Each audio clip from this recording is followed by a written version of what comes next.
Hey, yo, peace to the fam. Thank y'all for being here to celebrate our 1-year anniversary. Today is our birthday. And first off, I got to start off with a big shout out to Cat Knott Williams, one of our biggest supporters over here. And not just here, she's a big supporter of all channels, big and small. So I want to start off with her clip.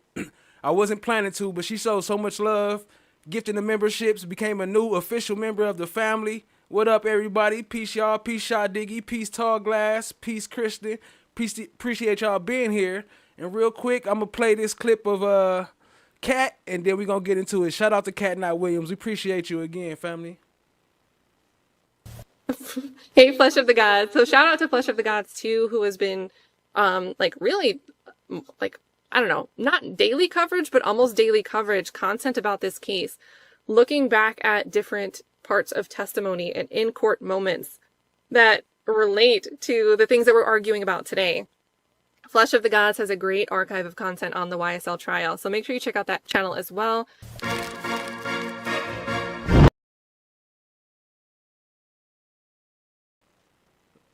Just wanted to play that real quick.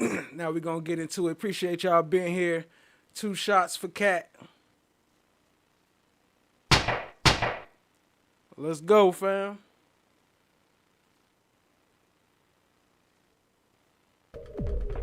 Peace to all the gods and goddesses. Back again with the vibes of the divine. I am the god Shango, and today, get ready to take another deep dive into this electrifying world of the Young Thug RICO trial. Let's get into it, family.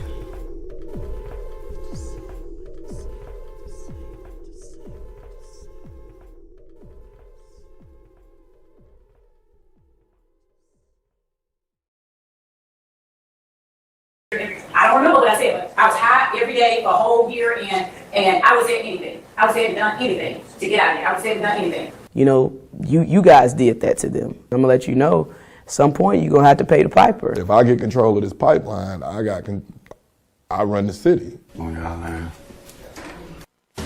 Breaking news here at 3 concerning the YSL trial. The judge in the case has now been recused. Your Honor, do we have a timeline of when the motion to recuse may be heard? Don't know. That has to go to another judge pursuant to our local rules. So it will be basically put on the wheel. Of course, I don't have anything to do with that. So as soon as our clerk, Madam Clerk, Miss Alexander, and her team spin that, that's not within my information and purview. Woody 372. All right. And again, is that you in the same picture? What same picture? Is that you in this picture? Yeah. At the top. And they call you Woody, right? W-O-O-D-Y. Okay. Yeah, my lawyer Bryce down. Yeah, my lawyer Bryce down. Yeah, my lawyer Bryce down.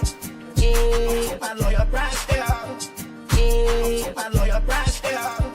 Yeah, my lawyer Bryce down. Yeah, my lawyer Bryce down.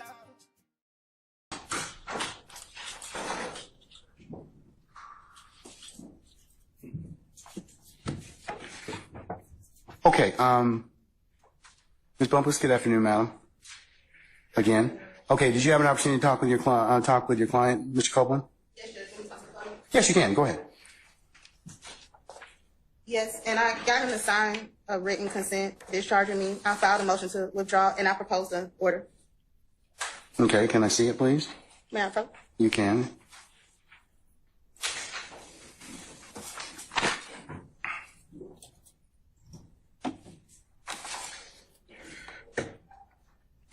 Okay, I'll mark this as the next court's exhibit in order. Do you have a formal order that you're going to prepare with the style of the case and the case number? Yes, Judge. That's just his signature. I prepared an order, and I filed a motion with the clerk's office. I'm waiting on the file stamp. All right, okay. Mr. Copeland, let me hand you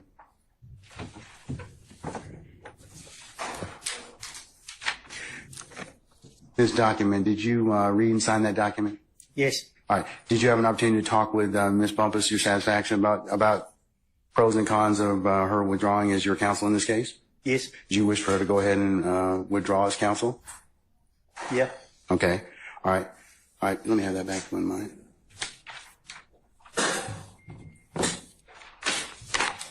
Okay, I'll mark this as the next court exhibit in order, madam. We got it. We'll just mark it as the next court exhibit in order. Do you need a copy of it to file with your?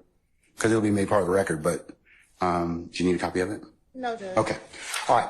All right. So I will go ahead and authorize you to withdraw as his counsel in this matter. Okay. Thank you, Judge. Okay. I'm excused. Not quite yet, madam. As a result. I'm going to also have you appear on the 25th of June. I have filed an order to show cause, and I'm going to give you a copy of it. You can read it, acknowledge it, just that you received a copy of it, and we'll see you on the 25th of June at 9:30 in courtroom 1C. All right. So you need to be here for that day, okay? Okay. All right. Peace, fam. Y'all remember everybody thought it was Kayla, Miss Bumpus, and it ended up being Brown, one of his securities. See you then. We have a gang problem. We do. You can't hide it. Atlanta is becoming a very, very structured gang city. Atlanta is viewed as the Wild Wild West. How are you then? Do you have an actual or perceived conflict in this case? How have you been, I'm asking you at this point in time, could you state for the record how it is that you don't think you have a conflict? Because you did represent one of the co-accused in this case, correct? I did. Okay. I did. He's going to get charged. Your Honor, this has absolutely nothing to do with my representation of Sergio Kitchens and what her position is with respect. Is on mute? Yeah, you're good now. Yeah, with respect to this court. So, completely different matter, and now we're dealing with a contempt hearing of Ms. Bumpus as opposed to a criminal prosecution of Mr. Kitchens.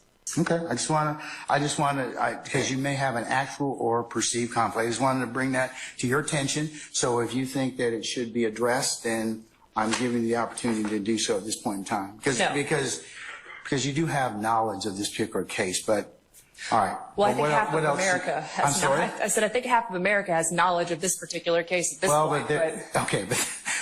But they're not before us at this point in time. So a couple things that I just wanted to clarify for Your Honor. Is the court still intending to produce an order on what the court addressed orally on our recusal motion? Yes, ma'am. I'm going to produce an order basically bundling all, since there are 3 motions to recuse, to one to be spun on the wheel so that we don't get 3 separate people hearing these particular matters. So I will do that effective today. Okay. So does that answer your question? It does with respect to that. The other issue was I think the court was holding under advisement our motion to quash. That makes this moot at this point in time. Okay. Since I'm not going to have a hearing at this point or at any time in the future, you can re-raise it at that point in time if you so desire. That's fine. So I'm telling you at this point in time, I have no desire to resolve that. I don't need to at this point in time. Now, once again, the trial needs a new judge. Newly appointed presiding judge Shakura Ingram has now recused herself from the case. The judge cites the arrest of a Fulton County deputy who was once assigned to her courtroom, who was in a relationship with one-time co-defendant YSL Christian Eppinger. Now, even though Eppinger is no longer part of this trial, Judge Ingram ruled she should disqualify herself because the public could question her impartiality. Now, the judge's action follows the removal of presiding judge Ural Glanville from the case. Another Fulton County judge removed Glanville, who was Fulton County's chief superior court judge, after weeks of contention. Court 2. Mr. Copeland, who was represented by Mr. Jonathan Melnick and advised of his rights and obligations during the proceedings on Friday.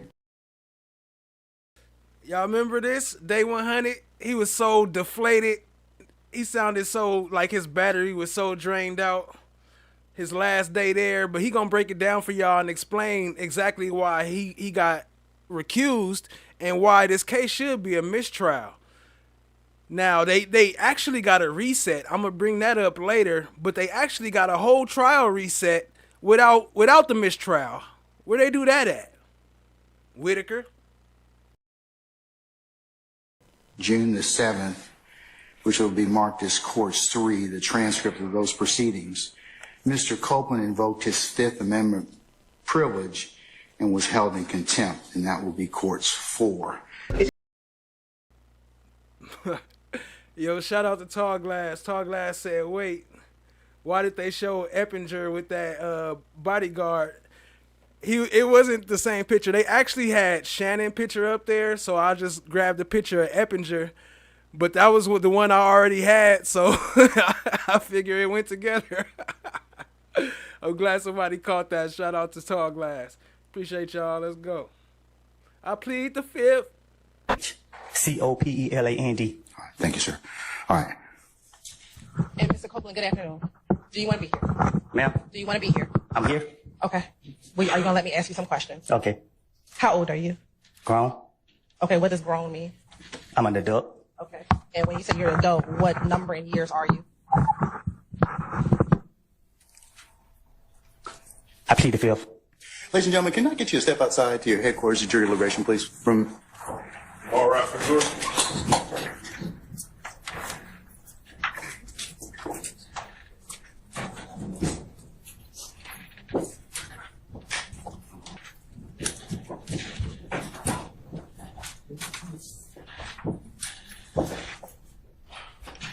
All right, ladies and gentlemen, please be seated. Our jury has left us.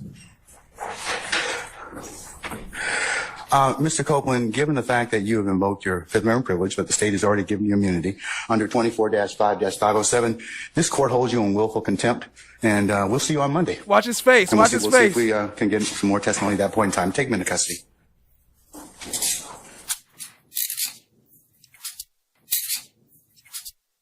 All right. State, do you have any other witnesses you plan on calling this afternoon? No, Your Honor. Okay. What I'm going to do is I'll call our jury and tell them that you're going to be in recess for the weekend, and we'll come back on Monday. And then, Your Honor, after the jury is excused, would you please entertain a motion for mistrial? Mr. Steele, I'll entertain it right now. I didn't want to hold the jury, but it'll be fine. And what's the basis for your mistrial? We didn't know he was going to invoke. We didn't know what he was going to testify to, and I certainly didn't let him. He was only asked one question. So at this point in time, you can't knowingly let a witness invoke their Fifth Amendment privilege in front of a jury, but that didn't happen in this case. Last thing we heard from Mr. Copeland was he was going to testify.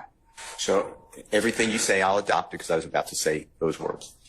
Based upon information belief, I'd like to call witnesses from the prosecution. I was told, I do not have the personal information, but I was told that Mr. Copeland made that known to officers of the prosecution team prior to being called right now. But it's what I was told. I mean, the last thing the court knew, and he has counsel. If the party knows that a witness is going to invoke the Fifth Amendment in front of a jury, which poisons us, I mean, there's no doubt it prejudices Mr. Williams et al., all of them, because this trial's been going on now, I believe, 8 months in front of a jury, and they've heard Mr. Copeland's name however many times a court reporter says. Casey, that's what we've heard. No, the jurors have heard Kenneth Copeland. And as well, okay. I opened on him that he's a killer. We cross-examined all these witnesses about Kenneth Copeland. The state talked about Kenneth Copeland. My point is, if this honorable court finds that the state knew or had reason to believe that he was going to do this in front of a jury, that his response was going to be, I'm invoking the Fifth Amendment, then, Your Honor, yes, I adopt what you said. That's wrong of a party, and I'm moving from this trial. Okay. Okay. All right, sir. Thank you. All right. Yes, sir. It would apply to everyone. Yes, Ms.love. Your Honor, I'd just like to put some things on the record regarding Mr. Copeland. As we stated earlier, Mr. Copeland has... I don't want to interrupt you. Your Honor, I'm just telling the court I am not accepting the proffer. Your Honor, if I may... Okay, but counsel gets the proffer, Mr. Steele. I can accept that. So could you sit down at this time, sir? Sit down. Okay, thank you, sir. All right, Ms.love, you can complete your proffer at this point. Your Honor, yes. Just to relate to the court the observations that members of our office have made throughout the course of this morning and throughout the time that we've been dealing with Mr. Copeland. Our cause for concern is Mr. Copeland's communication that he is going to us, that he is going to speak. Can I get the water or something? I'm so high right now, y'all. I'm about to go to sleep on y'all ass. Okay. Okay. Thank you. Thank you, madam. All right. Anything else, counsels? All right. Take a couple deep breaths this weekend. Take a knee, and come back on Monday and let's get after it again. Okay. All right. We'll see you on Monday morning at 8:30. Okay. Can you get us the list of names and then any exhibits for Monday? I think the only I don't know who is being called. We can find out. Ms.love and Ms. Hilton and Mr. Atkins.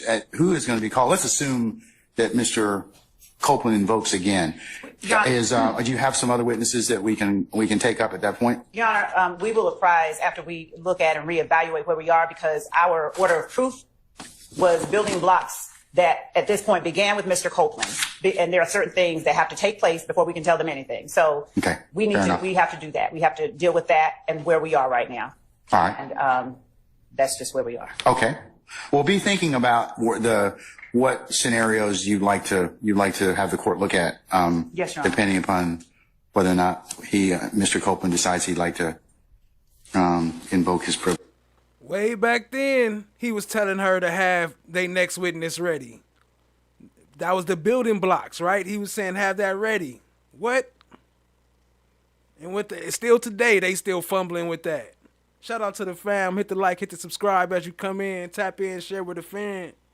Would you again, okay? Yes, Your Honor. All right. And Your Honor, go ahead. Now, Mr. Sharp, you can have the floor.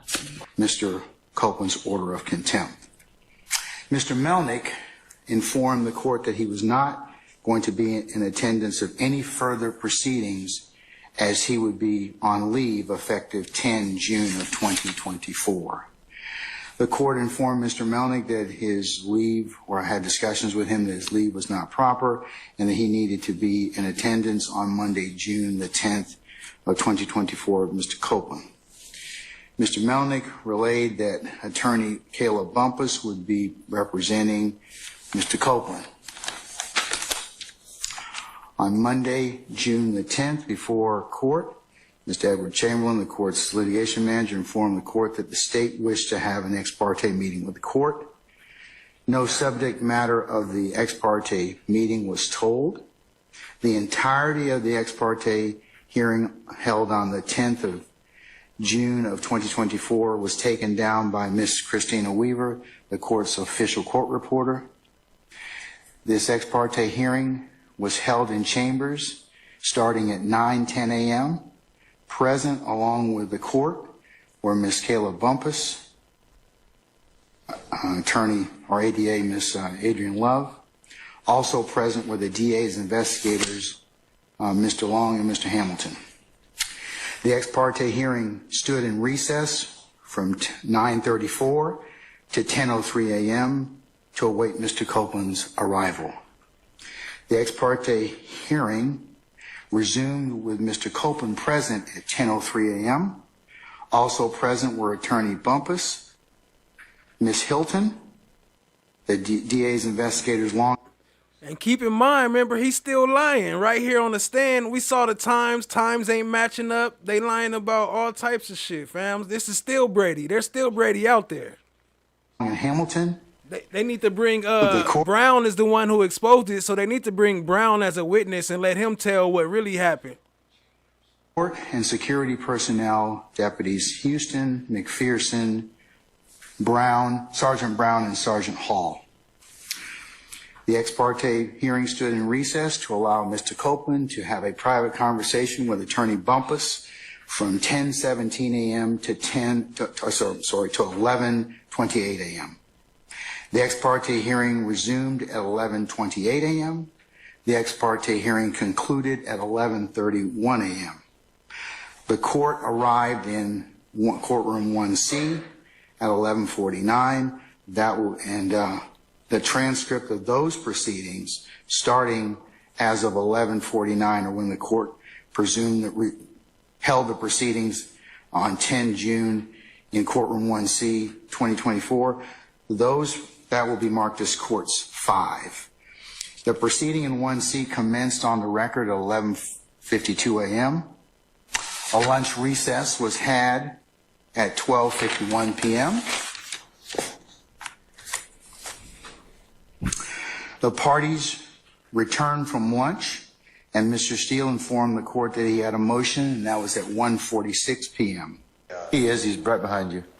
Sorry, I have a motion that I need to make outside the All right, you can make it right now. Is he out?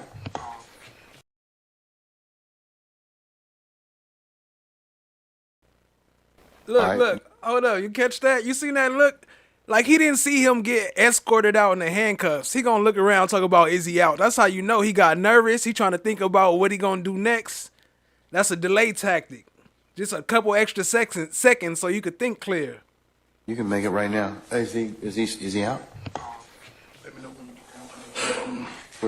Is Mr. Copeland out? No, he's in phase. Okay, good. All right. Yeah, come on, don't come in the courtroom. Come and get your back.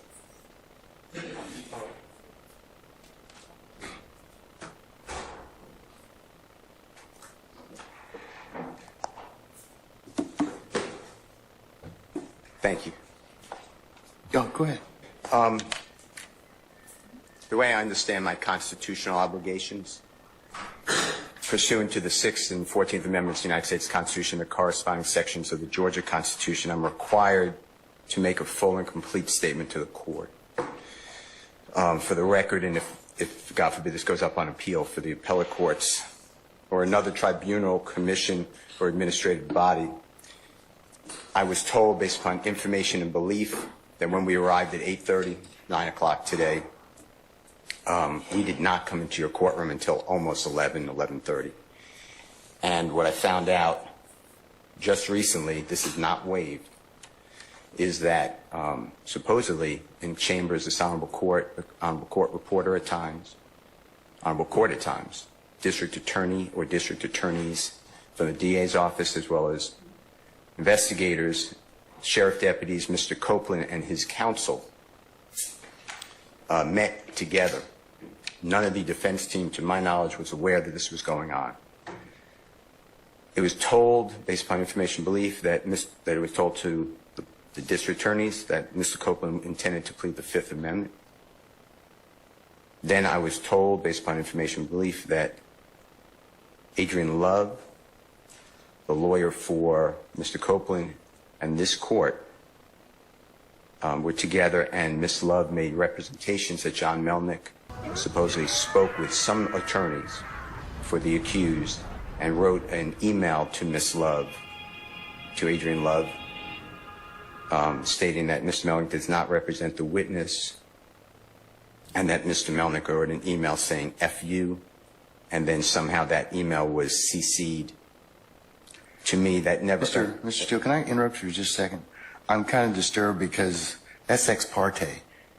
All that was an ex parte conversation. How did you find out about any of that? Well, I'm disturbed too, and the reason I'm asking you a question. How did you find out about it? I'm going to ask you the question. Okay. Scuttle, if you look at SCUDDER versus State, which is 298 Georgia, 438, it's Division 2, 782 Southeast 2D 638, 2016.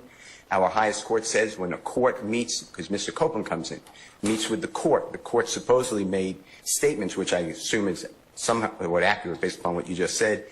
We're entitled, Mr. Williams and every other person wrongly charged here is entitled under the Georgia Constitution to be present. That's a critical stage. It's just like when you meet with me, and you and Mr. Adams meet with me, and others have met with me. It's those were ex parte for a lot of different other reasons, but I will certainly note that for purposes of record. Well, I'm going forward. What I was told was that Mr. Copeland said... And you haven't answered my question yet. I'm not going to answer that question. You're not? No, I will not answer that question. Why will you not answer that question? Because I want to make sure that what I say is accurate, and I'm not trying to... No. Before we go deeper into the Steele versus Glanville battle, you know, they battling all night. I want to send a big shout out to Cat Not Williams. We appreciate you being here. Much love. Appreciate all the love you've been showing. Y'all go subscribe to her. I'll put her link in the chat. If y'all don't know who she is, y'all go sub up. Appreciate y'all, family. I'm asking you, how did you get this information? I'm not telling the court. What I'm saying is based upon information. Okay, well, listen, if you don't tell me how you got this information, then you and I are going to have some problems. We can have I have problems right now. Okay, I know. Look, I don't want to know about your problems, okay, at this point in time. All I'm asking you at this point in time is, how did you come upon this information?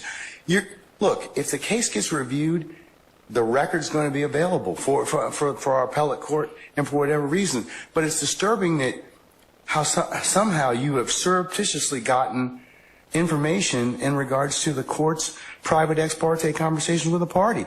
I mean, a witness who was sworn in Friday, the court's telling, this is what I was told. If this is not true, not true. This court handed Mr. Copeland tell me how you got the information. Listen, whatever you want to do. Tell me how you got the information, then we can go ahead and go forward. I'm not going to say that. What I'm going to say is this. I was told, and I hope this concerns the court. It concerns me that you have proprietary information. Why is it proprietary? Or information that you should not be having that was ex parte. Why? With a party. Why? State of Georgia. How about the witness? How about Mr. Copeland, who supposedly announced he's not testifying and he'll sit for 2 years, and then supposedly this honorable court, or excuse me, let me rephrase that, this court supposedly said, I can hold you until the end of this trial. Ms. Hilton supposedly said, actually, all of the defendants and then all 26 people are disposed of. If that's true, what this is coercion, witness intimidation, ex parte communications that we have a constitutional right to be present for. So I understand that you're upset towards me, but I don't know what I did. Mr. Steele, I still want to know, how did you come upon this information? Who told you? What I want to know is, why wasn't I there? Why? Sir, I'm going to hold you in contempt if you don't tell me who tell me who this information was coming from. I don't want to be held in contempt. Well, I'm not answering that question. That's attorney-client privilege information. I am not answering attorney-client privilege. Unless you were in my chambers, that's the only way you can figure out. I tell you what, I'm going to give you 5 minutes. If you don't tell me if you don't tell me who it is, I'm going to put you. I'm going to put you in contempt because that is not attorney-client privilege. Attorney work product privilege. I am not. How did you get that information supposedly from my chambers? Did somebody tell you? I'm not. You should have told me. You got 5 minutes. Well, I don't need it. I want to continue. You got 5 minutes? This is what I was told. Mr. Copeland made statements that he admitted to killing Donovan Thomas and was. Don't take my notes. No. Yeah, my lawyer Bryce down. Yeah, my lawyer Bryce down. Yeah, my lawyer Bryce down. Yeah, my lawyer Bryce down. Yeah, my lawyer Bryce down. Yeah, my lawyer Bryce down. Yeah, my lawyer Bryce down. Real quick, shout out to Felicia Cortez. I've been wondering how you been, family. I hope you're doing good. Glad to see you here. Appreciate all y'all being here. In asking then Mr. Steele later that afternoon was held in contempt. However, he was allowed to continue representation of Mr. Williams. The court, in asking Mr. Steele questions of how he received the information that he proffered in open court, was only concerned about the integrity and security of the conversations that were had in chambers, not whether those conversations were the subject of proper ex parte conversations or the sum and substance of what was told him at that time. Jurors Jurors entered the courtroom to resume Mr. Copeland's testimony at 3:39 p.m.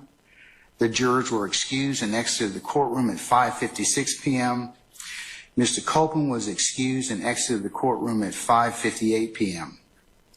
The court asked Mr. Steele again whether he received ex parte information, and that would be at 5:59 p.m. Mr. Steele's counsel, Ms. Ashley Merchant and Mr. Alex Susor entered the courtroom. Mr. Steele was held in criminal contempt. That order of that contempt will be marked as Court 6, and the proceedings concluded at 7:41 p.m. The court further takes judicial notice of the following statements proffered by Attorney Brian Steele, in open court upon information and belief stated to the court, which are still unknown. There are 6 assertions that Mr. Steele proffered in front of the court. Those are contained within the transcript of Courts 5, the proceedings that are held on the 10th of June of 2024 in courtroom 1C, which the court has already said will be part of this order. The first assertion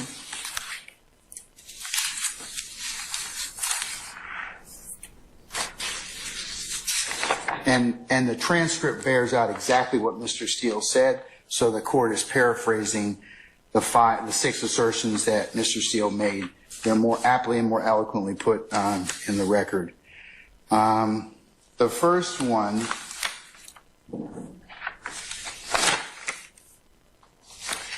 involves his concern that supposedly in chambers, this honorable court reporter, court at times, district attorney or district attorneys before the DA's office, as well as investigators, sheriff, and deputies, Mr. Copeland and his counsel met together. None of the defense team, to his knowledge, were present. Because it is, we would like to hear your testimony. Okay. Well, and I want to that's speak with kind you of where we are personally at this that point I in have never time. been truthful a day in my life So, until I is just there made anything this you would like statement to right ask now. at this point I in don't time? comprehend none of this stuff that's going on. Okay, well, only thing you can give is truthful testimony. I mean, whatever you know is whatever you know. I mean, that's it. And what we'll say, and Mr. Copeland and I, we have talked about this. I'm not sure what your concerns are, what concerns that you've expressed to Mr. Melnick last week.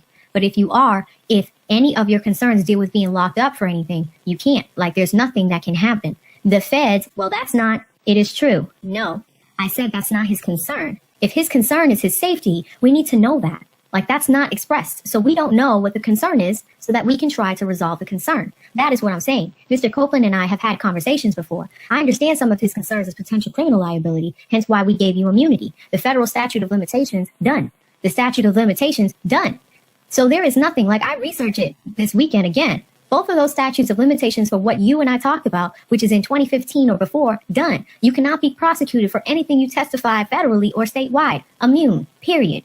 So if that is a concern, there is none, because you cannot be prosecuted. The federal statute of limitations is 5 years. So anything in 2015, 5 years would have been 2020. Anything statewide is 4 years. That would have been 2019. Finished. Mr. Steele, regarding tweets, what tweets we believe could come in under like a rule of completeness argument, and so we can reserve that in the morning, but we'd be prepared to argue that. Why? Why? I mean, we can Why? do it tonight. Because I got too. jurors in the box. I mean, we could do it tonight, Your Honor. I got jurors in the box. Yeah, How many times I got to tell you all? I don't like stopping. I really like those people to hear what you all have. You're right. I would just think it was 6:30 in the evening, but we can have the weekend. Look, do you have the tweets? We have. Okay, Mr. Steele's asking, is he going to have to basically, will they come in without foundation, without the requirement of a custodian? Is that what you're saying? Okay, that's what he's asking. So I think there's two different issues. So foundation and authenticity, that's one issue, but whether or not come in, we believe some of the tweets that Mr. Steele will be trying to get in is self-quotation. Okay, that's different. That's different. So what he's asking is, does he have to worry about having a custodian? Are you going to admit, basically saying without him going through the nut roll of getting somebody here from Twitter? No, if he could pass the self-quotation, the other admissibility. No. The record as a whole is admissible. Just like any business record. Okay, no. Just stop shaking your head, Ms.love. I run this show, okay? Stop shaking your head, all right? All right? You all don't understand. When you do an authentication document, the document itself comes in. It's subject to other objections, but the record itself, what you've done is you've taken out the foundation requirement. That's all it is. It's still subject to other objections, lawful objections and valid objections, such as hearsay or other things that would be appropriate. So that's all it does. Yeah. So he's asking for the third time now if you're going to object or require a foundational custodian or others to come in and basically testify about that or authenticate that this is Mr. Williams' Twitter record. No, we will not have an authenticity objection. Okay, so the thing we got to argue over tomorrow is whether or not his statements come in or fall within some particular exception. Yes, Your Honor. Exactly. Right. Does that answer your question? It's so hard for them to stay on topic. Like, that's what we've been talking about the whole time. Why they got to say it 3 times just for you to say yes? Talk about wasting time. Mr. Steele? Yes. Thank you. All right. Second assertion he makes is that Mr. Copeland intended to plead the Fifth Amendment. Because of the fact that you have some concerns about what your testimony may indicate or could indicate in this case, and that's something that you and your counsel have talked about. I'm not certainly going to inquire about that. But in order to potentially deal with anything that may come out of that, the state is basically, knowing that you have a Fifth Amendment privilege, says, okay, we acknowledge that. We're going to give you immunity. And as a result of that, then you have to testify as a result of that. If you don't testify, then I, as the judge in this case, have several remedies. One of those is that I could hold you in contempt and jail you because the way that you get out of that contempt is to just testify. That's the only thing they want in this case for you to testify. So your attorneys told me you're going to invoke your Fifth Amendment privilege. Done said. However, the immunity has been signed. I have a copy. Right there, he already said he knew he was going to plead the Fifth. That right now. So you're required to testify. So if you don't testify, the state's probably going to ask me to jail you. And I'm probably going to do that. So I'd like you to go ahead up and talk with your lawyer and tell me what you want to do at that point in time, okay? Do you need any more time to talk, Mr. Copeland? Okay. What is your desire this time? I'm taking the Fifth. Okay, you're taking the Fifth, but you got immunity, but you still want to, are you going to testify? That's the thing.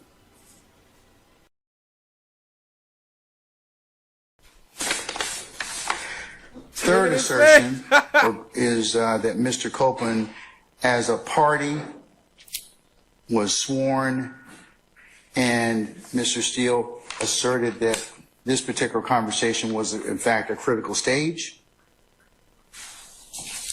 and that the defendants had the right to be present.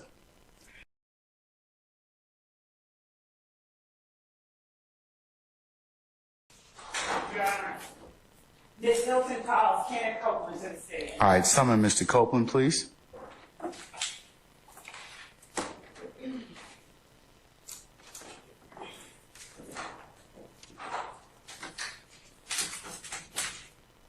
Your Honor, here is that. Mr. Copeland is. Here it comes. All right, Mr. Copeland, go ahead and approach the witness stand. Before you sit down, if you would turn and face Deputy Hand and be sworn as a witness. Right, right.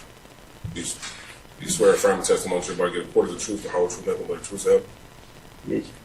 Maybe see if you state your first and last. The fifth group of assertions. So we see he was sworn in, right? And then look, he gonna say the fifth twice. Involved Mr. Copeland not going to testify.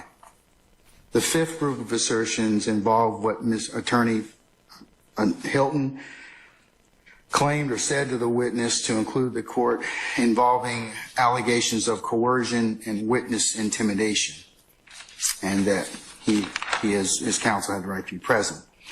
I know you wanted to talk to me on Friday before you walked into court. We weren't able to talk. If you still want to talk with or without Miss Bumpus, I'm here, Little Woody. You are immune from prosecution, Little Woody. Any of it. Literally, Judge, you might want to close your ears. Judge, you might want to close your ears.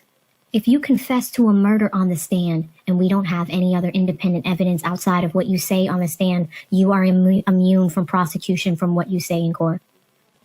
So, again, I don't know what was communicated to you on Friday. I have no idea. And the sixth assertion that was made in open court was that Mr. Copeland admitted to killing Donovan Thomas.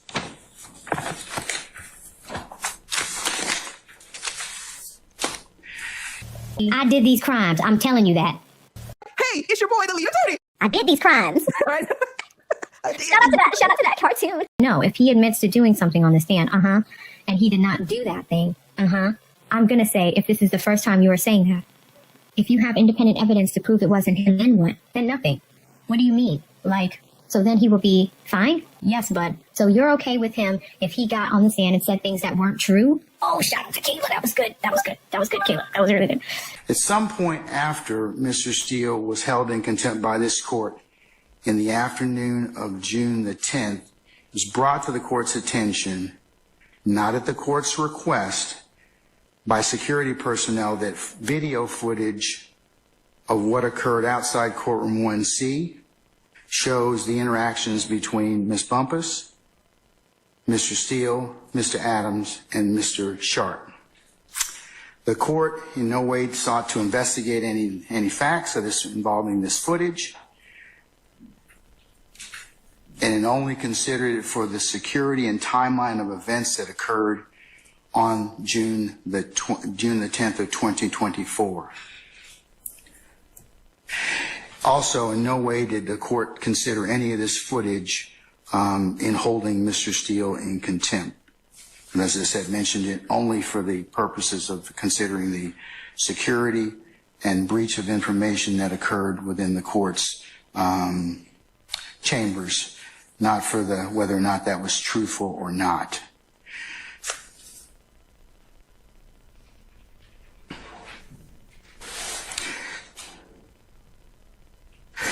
Mr. Steele makes further made three assertions on the 10th of June of 2024. One, he asserted that this was, on behalf of Mr. Williams and similar situated individuals, that this was, the court held an improper ex parte meeting.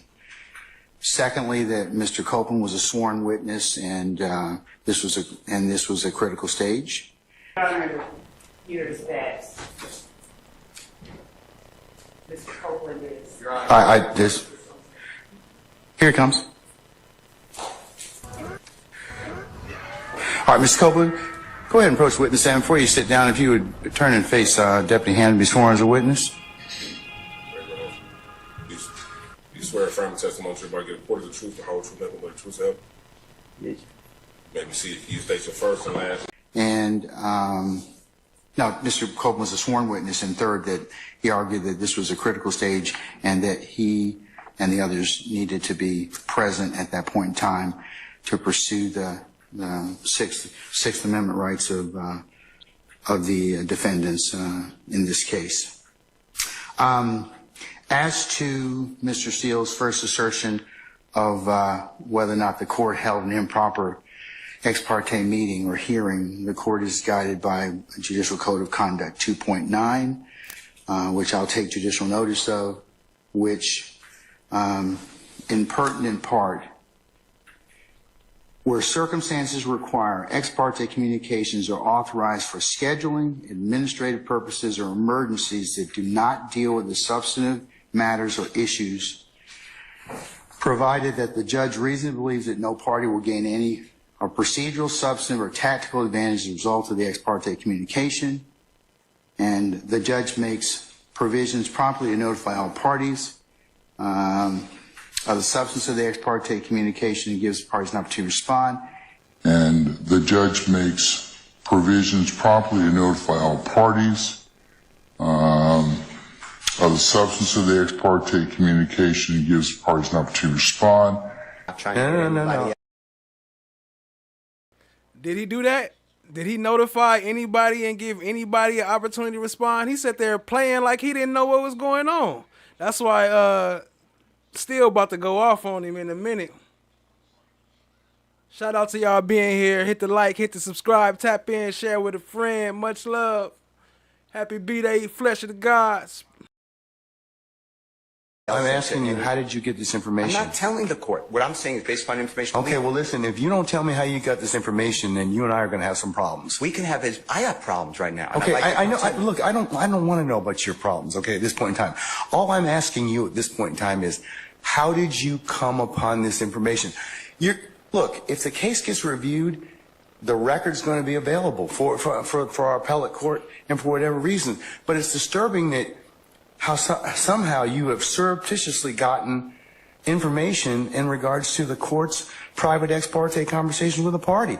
And the judge makes provisions promptly to notify all parties of the substance of the ex parte communication and gives the parties an opportunity to respond.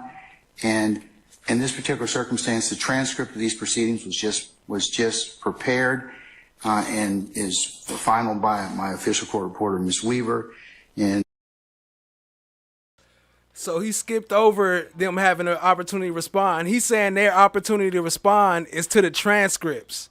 Saying now that they got the transcripts, that's their opportunity to respond.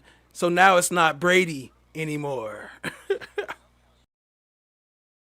And all counsel will be, as I said, given an opportunity to, as soon as the court finishes entering this order, it will be e-filed, so everyone will have a chance to take a look at it and use it as they see fit. But what did I tell you? When we met with each other, I said to you, you asked me, what is the one thing that's going to get me in jail? Didn't you ask me that? And what was my response? If you plead the fifth. And that is exactly what you did on the stand. But what did I tell you before I got to that point? I told you the whole time, Tuesday, Wednesday, Thursday. But I told you we were giving you immunity. that I was pleading the fifth. No, you did not. I told you every day I was pleading the fifth. No, you did not. And we told you. I told you my concern. And we said we could give you immunity.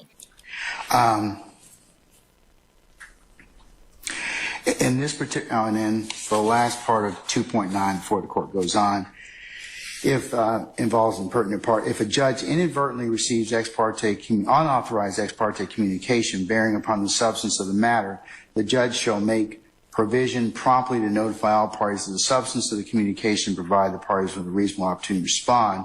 And as I mentioned earlier, I'm going to release the entirety of the transcript to you all to use as you see fit and before any other further examination of Mr. Copeland.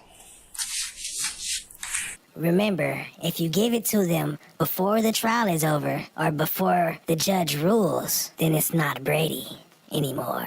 Then by the time they finally get their hands on the evidence, it's too late. The trial is over. Somehow you have surreptitiously gotten information in regards to the court's private ex parte conversation with a party. I'll address the issue of the emergency nature of this particular hearing or this particular conference in front of the court. Is that this involves the state's concern as to what Mr. Copeland was in fact told by his counsel, Mr. Melnick, and his understanding of the immunity agreement pursuant to 24-5-507. I have no reason to want you in prison. You have spent enough time in prison for YSL, period. So why would I want that for you? It doesn't make no sense. I said it to you before, and I will say it to you again in front of all these people. It makes no sense. You just said I'm going to have to stay in jail until the last if you don't testify. Get this part through your head. If you don't testify, that is the only thing that is holding you. That is literally the only thing holding you right now is the fact that you keep saying, I'm not going to testify. Well, you haven't said it today. I'm not testifying. I plead the fifth. If you get up there and I want you to tell the truth, like I said before, if you don't recall certain things, you can say you don't recall. That's fine. I want you to tell the truth. I don't expect you to remember every single detail from 2015. I just don't. No one here does. But what I do expect for you is to answer questions so we can get through this. So you can go home, be with your baby for her birthday, see those dogs deliver their babies, go talk to your nephews, and do all these other things. How do you know about my dogs? And that the conversations that were had and the transcript will bear out that no tactical or other advantage or any testimony that was stated during that particular hearing would be anything other than the court and or the state communicating, along with Ms. Bumpus, his lawyer, who's there the entire time, his witness's understanding of his immunity agreement. In consideration of this emergency nature, the court has taken into account a couple of cases I'll cite for the record. One of them is United States versus Adams, and that's 785 F. 2nd 917, decided in March the 31st of 1986. And when you say you're an adult, what number in years are you? I plead the fifth. Are all the jurors present, sir? Yes, sir. Okay. All right. Anything I need to take up before we call for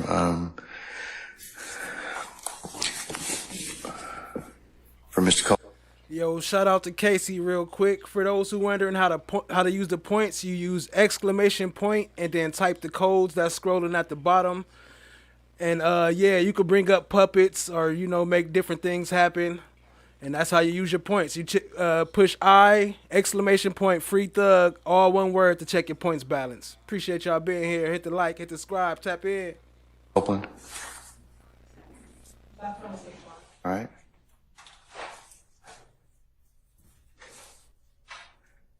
Mr. Steele, you don't have to if you don't want to. I mean, it's okay. I want to. All right, go ahead. I'm just, I don't know what is going on. We know you said we're going to have a hearing with his lawyers. I'm sorry, I didn't quite hear you talking a little low. You said, I don't know what's going on. And as I learned, you said that there'll be a hearing this morning with his lawyer. In a dark sense. He's had, okay.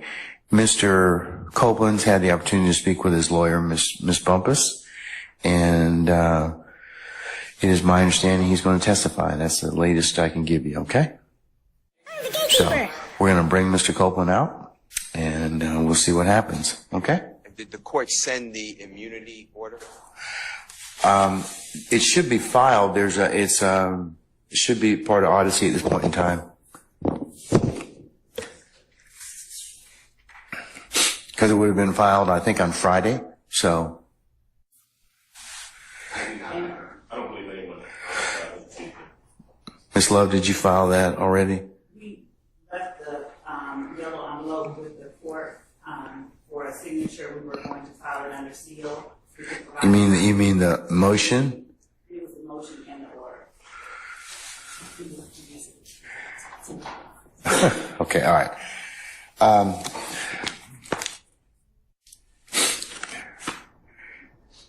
We can give them. Yeah, well, if you could send them a copy, that'd be fine. Okay. We're gonna need to send them a copy, so we'll send them a copy.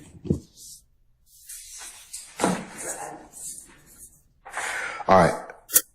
Can we bring out Mr. Copeland, please?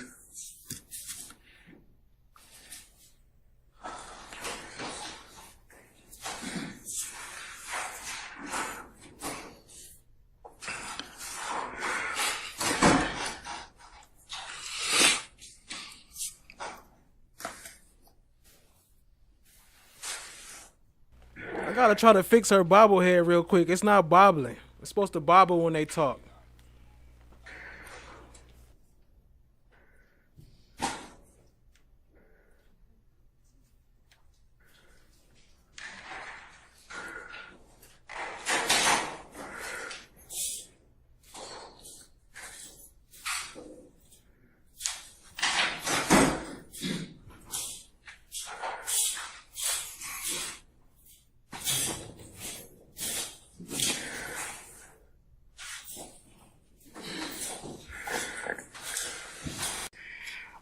In pertinent part, presence of the accused.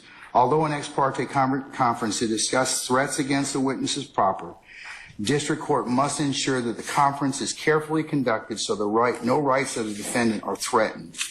Presence of the accused.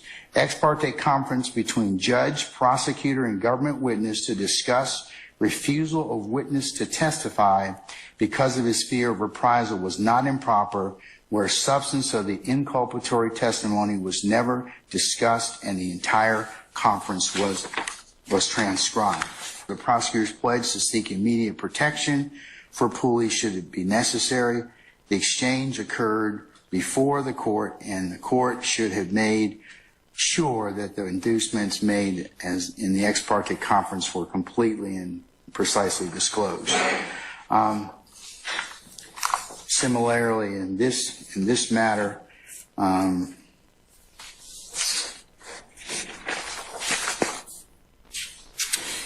only thing discussed between the state counsel for Mr. Copeland and this court were the understanding of his immunity agreement. There were no other testimonial statements made by in terms of what Mr. Copeland planned to testify to.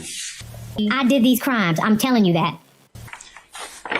No party gained any tactical advantage, and that the proceedings as a whole are released in the terms of the transcript. So what was said can readily be seen and utilized by the defendants.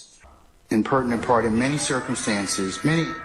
instances, remand will be necessary when the right to be present claim under the Georgia Constitution is raised for the first time on appeal from criminal conviction. So Mr. Steele's raised this at the appropriate time, and the court is in fact considering it. And the Georgia Constitution guarantees criminal defendant to be present, see, and hear all proceedings in which are against him on trial before the court. Mr. Banks, where are you? Sir. As a result of this transcript release, the court withdraws the show cause for your client and others who may be present who are present in chambers on the 10th of June.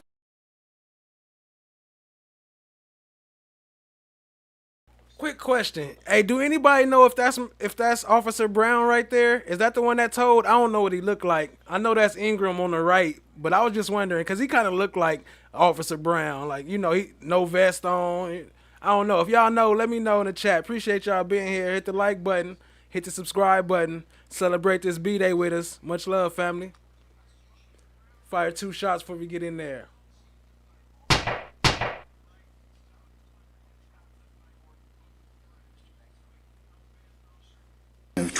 2024. As I mentioned earlier, we were going to have a show cause hearing on Wednesday, the 3rd of July. I am canceling that indefinitely. In fact, I've canceled all of that, so we will not be holding that particular hearing, okay? All right.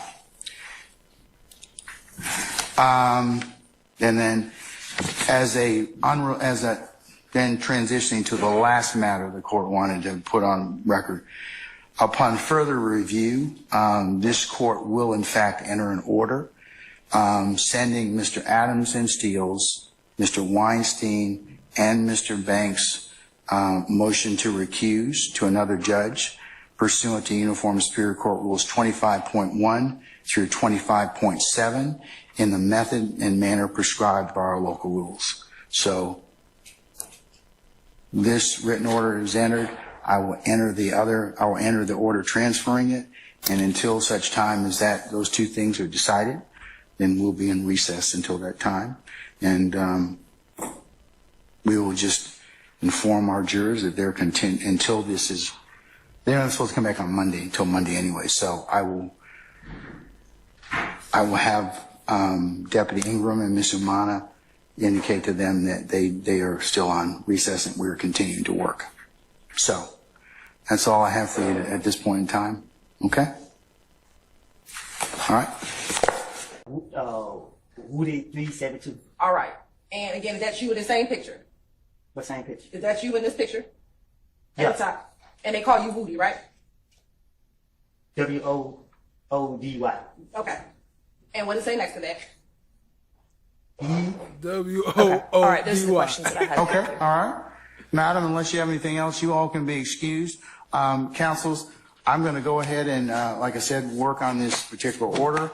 I actually memorialized the order in writing and the motion to recuse in terms of the sending it to another judge pursuant to 25.1 through 25.7. And we'll see in a little bit, depending upon how it's ruled upon, all right? All right. Your Honor, do we have a timeline of when the motion to recuse may be heard? Don't know. That has to go to another judge pursuant to our local rules. So it will be basically put on the wheel. Of course, I don't have anything to do with that. So as soon as our clerk, Madam Clerk, Miss Alexander, and her team spin that, that's not within. Like now she in the rust talking about, do we got a timeline? Do we got a timeline of when you gonna be done with this case? Or when you gonna be done with all these witnesses? Now she wanna worry about the jury. She's full of shit. My information and purview. Is this something that we can expedite? I mean, the state does have very concerns that we hold the jurors indefinitely regarding this matter. Is there anything that could be expedited so that those decisions can be made on a motion to recuse and we can move forward with the trial? While I understand your concern, I think the rules of transfer and recusal are pretty clear. That I'm not going to comment on anything that is pending at that point in time. So hopefully it will get done fairly quickly in terms of somebody acting on it. Okay. All right, thank you, Your Honor. Okay. Anybody else? Mr. Steele, you rose just a second ago. Did you want to say something, sir? Okay, all right, okay. Okay, then we're in recess and we'll see you in a little bit, okay? All right, we're in recess. Yeah, my lawyer Bryce down. Yeah, my lawyer Bryce down. Yeah, my lawyer Bryce down. Yeah, my lawyer Bryce down. Yeah, my lawyer Bryce down. Yeah, my lawyer Bryce down. Yeah, my lawyer Bryce down. Okay, Mr. Steele, would you take the podium, please, sir?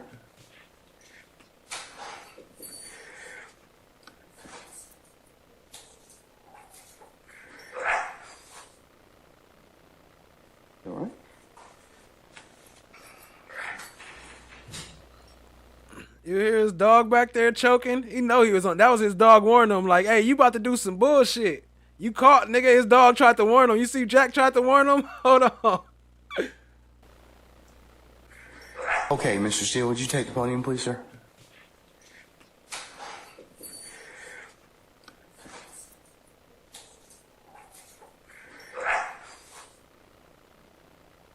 All right.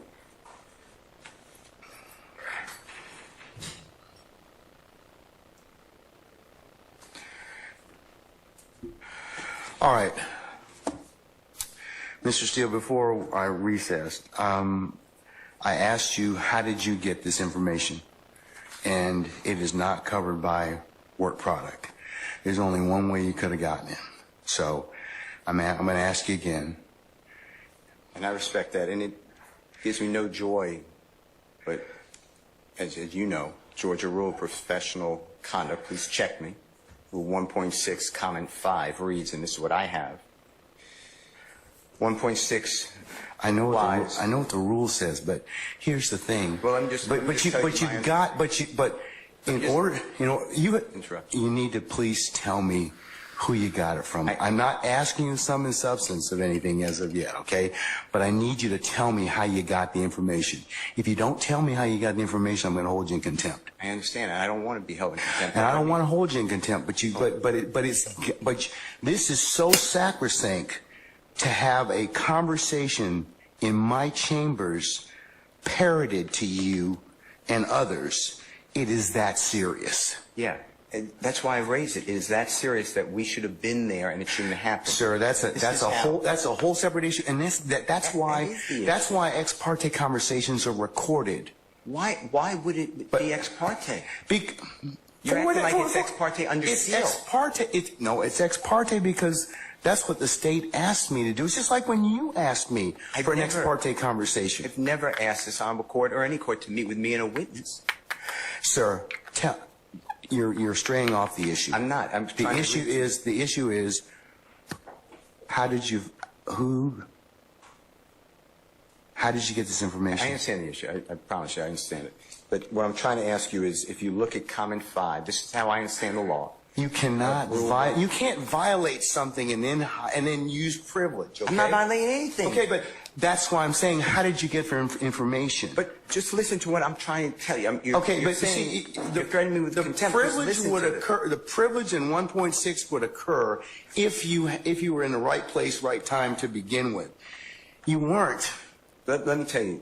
I'm just reading from it. But if I'm reading it wrong, I'm not trying to. It says 1.6 applies not merely to matters communicated in confidence by the client, but also to all information gained in the professional relationship, whatever its source. So you're asking me to break, you're ordering me, maybe, you're asking me, I'm not saying you're ordering, but to give you information, and you're saying it's not substance, but I'm telling you I can't do that under the bar rule. All right, well, I'm going to hold you in contempt. And if you can think about it, 5 o'clock today, we'll see where you are at that stand on that point. Because no, that's not what I understand the rule to be. I've not asked you sum and substance of what was said. I asked you how you got it. I can't do that. Yes, you can, because I have an idea how you got it. Well, your idea. I have an idea how you got it, but that's improper, sir. Your idea may be wrong, and you're asking me to listen. I told you the first time. And I'm not going to breach that confidence. I don't want to hold you in contempt, but this is that serious. Judge, you cannot eavesdrop and get information that was not meant for you to hear at that particular point in time. Judge, listen, and listen, I'll do whatever you want till 5 o'clock or thereafter. But what I'm trying to tell you is, Your Honor, this is so serious to me. We need a hearing, and I'm moving for a mistrial. It is my understanding, based upon information belief, from whom? Part of it. From whom? Well, I'd like to get the substance first, and then we can. Okay, well then you'll be in custody until then, because you need to tell me how you got the information. I'm not asking you what was said. You've already kind of given us some snippets of what you said. That tells me that somebody parroted that information to you. So, but you're assuming something because I told you already. Well, then, other than if you were sitting, unless you were sitting in there with a recorder or Ms.love or Miss Hilton, or one of the deputies gave you that information, or Miss Weaver shot you a rough copy of the transcript, there's only one other person that's left.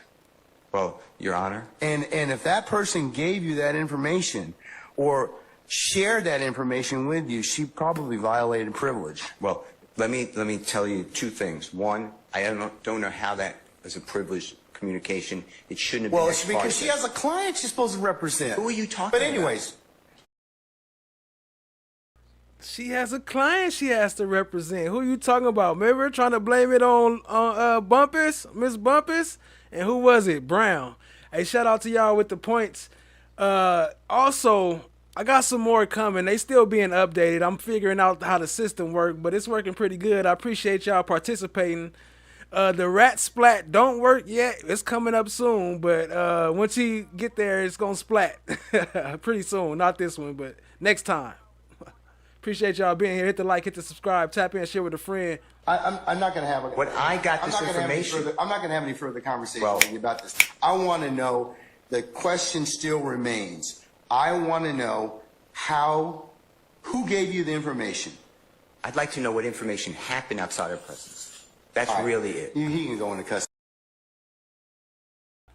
Also, I'm going to have a race system where I'm going to have Love down there and all the characters down there. So when y'all use their codes, they'll race down there on the rat trap and see who the first to get to the cheese. And the first one that get to the cheese going to splat. Appreciate y'all being here, family. I think that the court needs to again declare a mistrial based upon. Okay, and I'm going to deny your motion. I'm going to deny your motion. I understand that you spoke with a witness outside of our presence. And whenever, yes, I had an ex parte conversation, which is appropriate. And you influenced the witness based upon information belief, and I'd like to have that all on the record. All right. I mean, I don't know why that's so hard to do. If nothing happened bad, that's fine. But you're acting like, tell me who it is and don't talk about the substance. Why can't we have an issue that was outside of presence? It should not have been. Because you got some information that you shouldn't have gotten. Why? Well, we can. That's for another day. But why? Okay, why that's for another day. In the first place, I didn't know about this stuff. That's for another day. So I raised it as soon as we found out about it. Well, I gave you the case I'm relying on. I assume you read it. If you didn't read it, you should read it. It's a material part, a critical part of the case. When a judge speaks with a witness outside the presence of the accused, the court has said it's right there in Division 2. Okay. That is a material or critical part of the case, and it's an automatic reversal. Mr. Steele. But you're acting like it's Mr. Steele. That is not when. That is not the case when somebody discloses information in a ex parte conversation that one of the parties lawfully asked me to hold. You're not supposed to have communication with a witness who's been sworn. You know that I'm not telling you. I'm just saying if you read I'm assuming you read it. That's what it says. And you did it supposedly. Does the state wish to be heard? You said it supposedly. Yes, John. And what I'm trying to get to is why did that happen outside of presence? And I need to have I'm respectfully requesting the transcript that you mentioned to be given to us so we could really understand it. And then anything that was not on the transcript, if anything, that we understand what happened outside our presence. Okay. And now you have put it where somehow I have to reveal, and I told you the first time, I'd be breaching 1.6, and I know you're assuming something. I don't think you're breaching 1.6. You can't hide behind 1.6. I'm not hiding behind anything. You can't hide behind. Yeah, but the thing is, I think you got this information. Somebody disclosed it to you, and that's the only way you could have gotten it. What I got. Because unless you're sitting there, you're eavesdropping. So you can't use something ordinarily that you had no business getting to begin with, and then stand on, well, hey, we didn't give you the information, or that a party didn't give you the information. So, Your Honor, but that's the issue, isn't it? Well, why aren't we that leads to be told. But right now, we don't know why we were excluded from that. Mr. Steele, and I want that information because Mr. Williams' constitutional right on the Georgia Constitution. Just stop at this point in time, because Article 1, Section 1, paragraph 4. You've already said that. You've already said Georgia that. Constitution, and we have the right to be present. All right, Mr. And we're not waiving anything. Yes, Madam, Ms.love.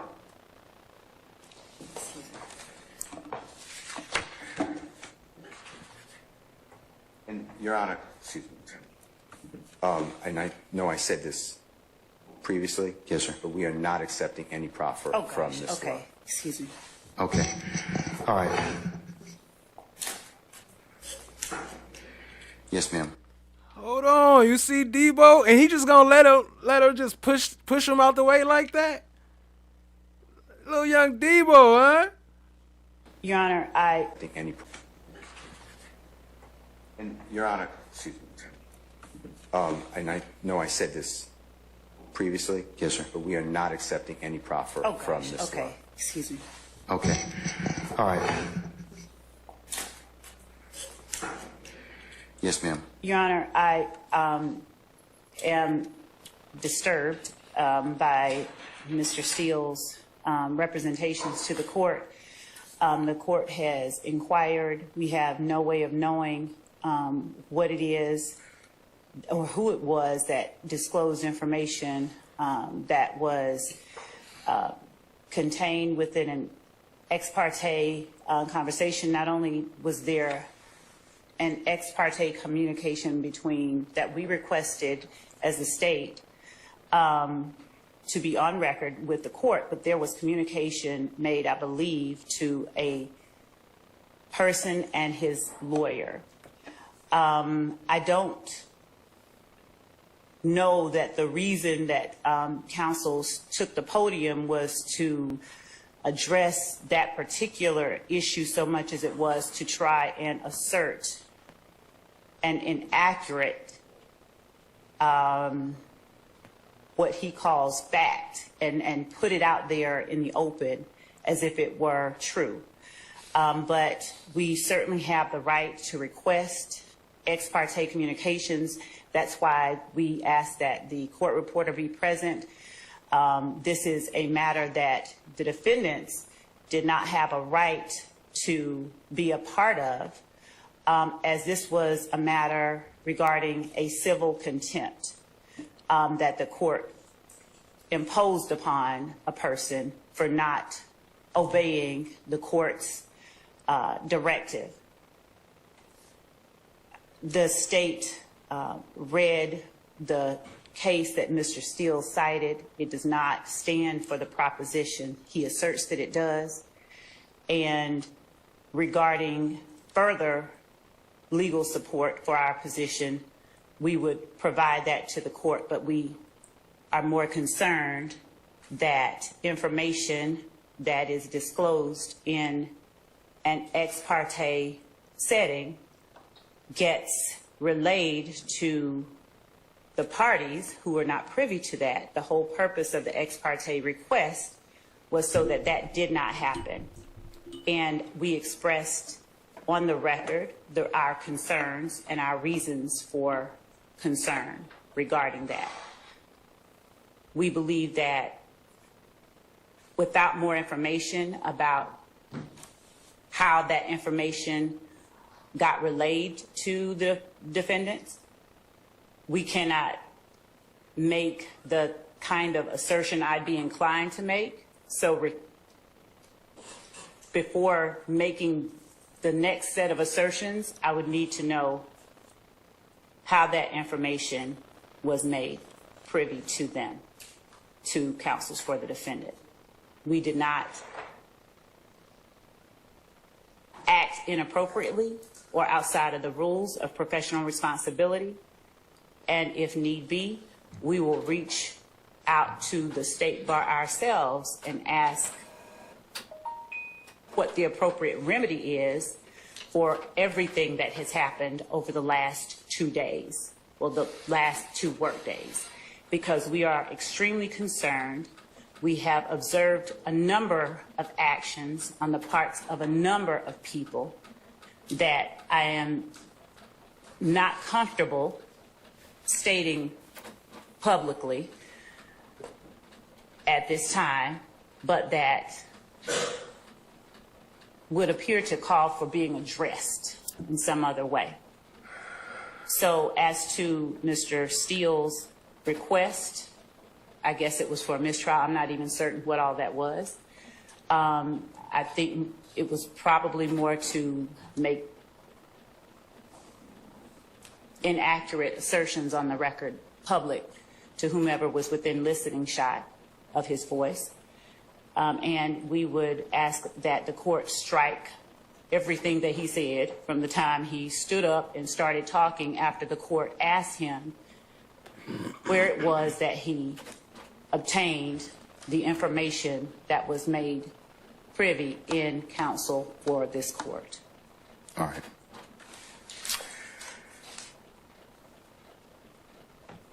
And regarding Rule 1.6, Strike everything he said. Your Honor, we read. Then she gonna come back up. 1.6 as standing there. 1.6 in no way shields Mr. Steele's answer that the court requested he give. Rule 1.6 has to do with attorney-client privilege, and that is information that Mr. Steele obtained from his client regarding whatever matters. I don't know if the information was leaked to his client from someone who was in chambers, or if the information was leaked directly to Mr. Steele. In either event, it is concerning and in no way falls under the protections of Rule 1.6. If the court would allow me a moment. All right.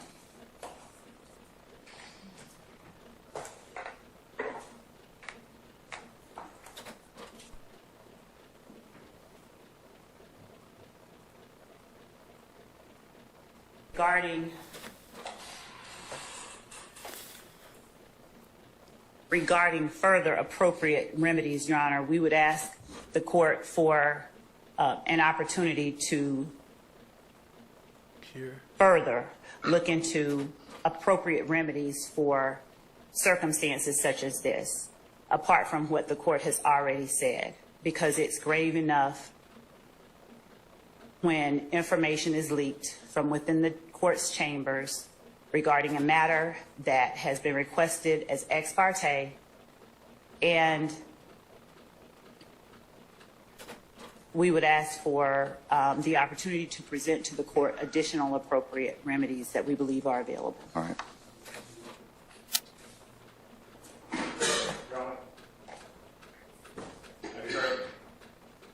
Sure. And, Your Honor, also, unless it's Mr. Adams representing Mr. Steele in the capacity as someone who has been held in contempt, Mr. Steele just argued.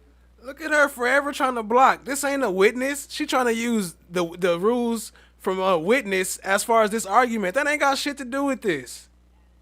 Whatever it is that they are trying to argue based on information we believe illegally obtained from the court's chambers. I represent Mr. Williams, and my statements are in regards to my representation of Mr. Williams. He has two attorneys. Okay, yeah, he does, but The court, now having found Mr. Steele in contempt, if the court continues in that position, that leaves Mr. Williams represented, at least at this juncture, by myself. That puts me in a position of making sure the court is aware that I'm in receipt of the same information that Mr. Steele received. I'm of the same opinion that the court has engaged in behavior that I believe compromises and corrupts the continuation of this trial.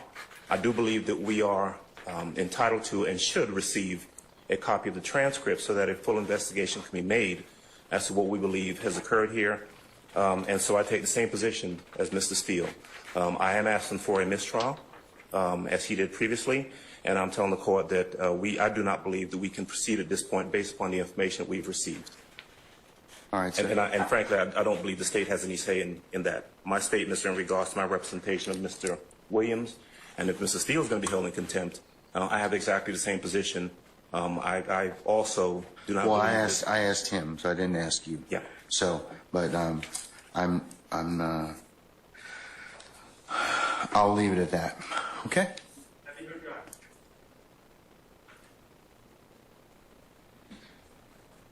What is it, Mr. Sharp? Thank you, Your Honor. As you know, I represent Shannon Stillwell. On behalf of Shannon Stillwell, I am going to be... Look, everybody jumping up. Like, we all want a piece of this shit. Hold on. We all got to get up in there. Be moving for a mistrial. first and foremost. I just want to clear up a few things that have been said. Today, we were instructed to come 8:30 for a 9 o'clock start. I would not be honest with the court if I said I was here at 8:30, but I was probably here at about 8:40. We did not start till approximately, I'm estimating 11 o'clock. Clearly, we figured something was going on. We were given no information about any meeting, who was meeting, what the meeting was about, or whether the meeting was ex parte or not ex parte, who requested the meeting, who was in the meeting. We were completely in the dark, and quite frankly, we kind of remain in the dark. I am not a false accuser, okay? I do not just willy-nilly accuse people of things. So, I'm not going to throw out spurious allegations like the ones that have been thrown at me over the past couple days that are absurd. But I will say, Your Honor, what I do know is, just based on what we've heard over the last 20 minutes, it appears there was a meeting that I knew nothing about that involved Your Honor, the district attorneys, and a witness who had been sworn in. My client was not given an opportunity to be present at this critical stage. This was a critical stage in this trial. That error is a foundational, structural error in this case, and it is the cause for an immediate mistrial. Additionally, Your Honor, I believe that this meeting, again, I'm going to ask for the transcript, and I'm going to ask for the recordings as well, should they exist. But I believe that this meeting with a witness, without us present, may have made the district attorneys and or Your Honor a witness to this in this case, a material witness in this case. And finally, Your Honor, I'm going to ask for, as soon as possible, I'm going to ask that these proceedings be halted until we can obtain an accurate final transcript for what occurred, where none of the defendants or defense counsel were present for, and also the recordings of that meeting so we can see where we are. Again, I'm not going to sit up here and make false accusations or spurious allegations, but I do think we need to figure out what happened. We need to be in the know and not in the dark about what happened when a meeting occurs with a witness that has been sworn in, and we're not invited to the party. So those are my requests, Your Honor. I think it's necessary at this time to put a halt to these proceedings. I am moving for a mistrial. I have not waived anything. I just found out about this information. It is timely, and that's our stance, Your Honor. Thank you. I've noted your motion for mistrial. It's denied. Okay, are you same thing? You want the Harvey? Okay, all right. Okay, Mr. I'm adopting all of the same. All right. Good afternoon, Your Honor. Carlton Matthews here on behalf of Mr. Mark Williams. Okay. We are also adopting all the arguments that have been made All right, sir. Steele, by Attorney Battles, by Attorney Max Sharp, by Attorney Douglas Weinstein. We also, Your Honor, we were here in corporate time, and when the court did come out, we were not made aware that there has been an communication that was had that was on the Now I was about to cut it up, but now I remember why them fucking coughs. that there had been this particular meeting. I had my suspicions that was likely what was going on, but I could not reduce that to a fact. When the court came out, the court that based upon, again, ex parte, we don't have to know the substance all the time. Just the fact that there was that meeting, Your Honor, would have at least put us on some notice that there was something that was going on, even beforehand.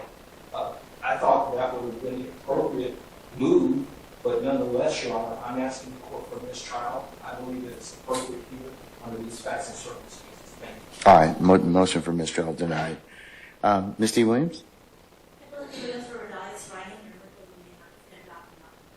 All right, thank you, madam. Motion's denied. Mr. Garner?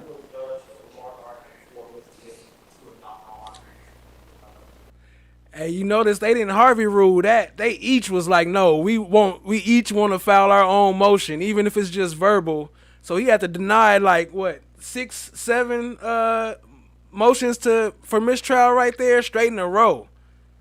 And everybody could see he biased, and he been there from the beginning. So how can you keep going? If you keep going, you obviously get a free reset button, like a free go to start and start again. That's what they're doing so right noted. now. All right. Okay, Mr. Steele, last time. Who told you? All right, Mr. Steele's in custody.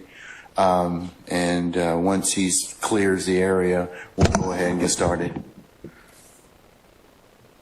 If by that point means we'll get started and resume the trial, Your Honor. Yeah, we're going to continue. I'm not called nothing. I'm not going to participate in the trial without the Steele. You don't have that luxury at this point in time, sir. You don't. You don't. You don't have that luxury. You don't have that luxury at this point in time. You don't. Without the court addressing the issue that we believe is germane. Sir, you all are really getting yourselves cross purposes at this point in time. Sir, I'm telling you, you are at this point in time. You made some things out of nothing. I think that you're on very precarious ground at this point in time. So I'm telling you at this point in time, he's in custody. We're going to go ahead and start. You can represent Mr. Williams. That's okay. That's fine. I'll take up the other stuff as needed, but I'm not going to take it up right now. Say again? Respectfully, I will not. I cannot. Sir, you have to. Well, you're going to have to do the best you can at this point in time, because you don't get to extort the court. That's what you're attempting to do at this point in time. Sir, yes, you are. What you're trying to do is, I'm not going forward if I don't get this. You know, it doesn't work that way, Mr. Adams. And I'm telling you at this point in time, I would just kind of govern yourself accordingly. Sir, I'm telling you, as the court, under these particular circumstances, everything will come out as it should. I don't think. Sir, I don't have enough information at this point in time to address it. I don't. But I'm telling you at this point in time, there is nothing that was given, said, whatever, this morning that. If there is any accuracy. He said there's nothing that was given, said, whatever. Like, he just gave up. He couldn't even think no more. Some of the information that we But sir, I don't even know. Ed, I don't have enough information at this point in time to address it. I don't. But I'm telling you at this point in time, there is nothing that was given, said, whatever, this morning that. If there is any accuracy to some of the information that we But sir, I don't even know. Your co-counsel won't even tell me who said whatever. Okay. And the challenge I'm having in this particular circumstance is that is such a violation of the sacrosanctness of the court's chambers and an ex parte conversation. You're just glossing over that. You're glossing over that in its entirety. No. It's not, sir. Sir. That's not what happened. That's not what happened. That's not what happened. I'm just telling you, that's not what happened. Judge, respectfully, we are not obligated to simply accept that there's been no violation. We believe that there has been, and the only. Okay, well then no, we're not doing that at this point in time. So you'll have a choice to make. All right, take Mr. Steele into custody, please.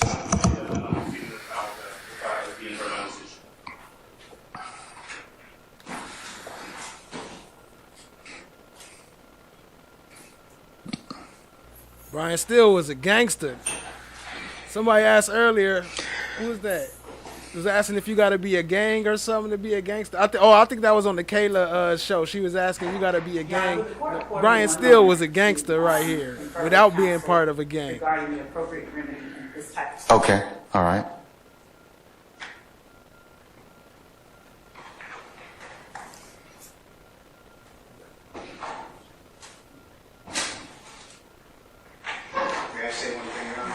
Yes, sir, you certainly may. Mr. Williams does not wish to go forward without me being here. You are removing me against his will, my will. You're taking away his right to counsel. And you're conducting material parts of this trial without me present, and I can't learn about it by watching online. So for that reason, additionally, I ask for a mistrial. And I assume you deny, but I'd like you to deny our motions for mistrial. You denied the other people. I've denied your motion, but I'll certainly take that under advisement, sir. Yeah, my lawyer brushed down. Yeah, my lawyer brushed down. Yeah, my lawyer Shout out to Brian Steele. He was a gangster. We're going to be in recess for the next 5 minutes. Yeah, my lawyer brushed down.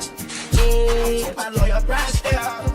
Yeah, my lawyer brushed down. Judge, just for the record, is it criminal contempt that you held him in? Yes, ma'am. Okay, and you said you had a hearing earlier today. No, and with criminal contempt, I told him what the contempt was, and that was he refused to tell, order of the court. If counsel, as you know, if the court orders you to do something and you don't, that's criminal contempt.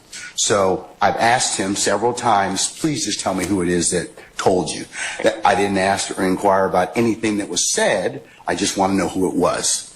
Because he's got too much detail of this particular alleged conversation for the court to be concerned about it. So, And Judge, since it is a criminal contempt, he is entitled to due process. He's entitled to a hearing, entitled to an actual show cause, entitled to the allegations actually written, entitled to a witness list. We're entitled to present our own witness list. And well, no, notice of that. criminal contempt is different. It is on the spot. So he's gotten the due process he's going to get. That's on the spot. I told him. Plus, he's had all day to tell me who it is that is it. So a little different, Ms. Merchant. I won't disagree with you, but Well, and okay. Judge, just for the record, it's that's direct. So what you're holding him in is in direct criminal contempt. Yes. The issue with the direct criminal contempt is whether or not to actually hold a hearing now, whether or not it needs to be held immediately. And the problem is, if you hold him in direct criminal contempt, as you're saying that you did, you are a witness to that proceeding. And so it has to be referred to another judge. Doesn't require recusal. You actually have to sua sponte send it to another judge because you are a witness to the proceeding. Show me the case law that says that, Ms. Yes, Merchant. it is Henry McClarty. It's 152 Georgia App 399, and it says that is one of the cases. Also, two other cases: Henry Adams, 215 Georgia App 372. Well, 1 second. Give me the name of the first case again. Henry what? Do you want just the number, Judge? Yeah, I would. Thank you. 215 215 Georgia App Georgia App. 372. Okay. Also 215 Georgia App 349. Okay. That's Adams and Hasty.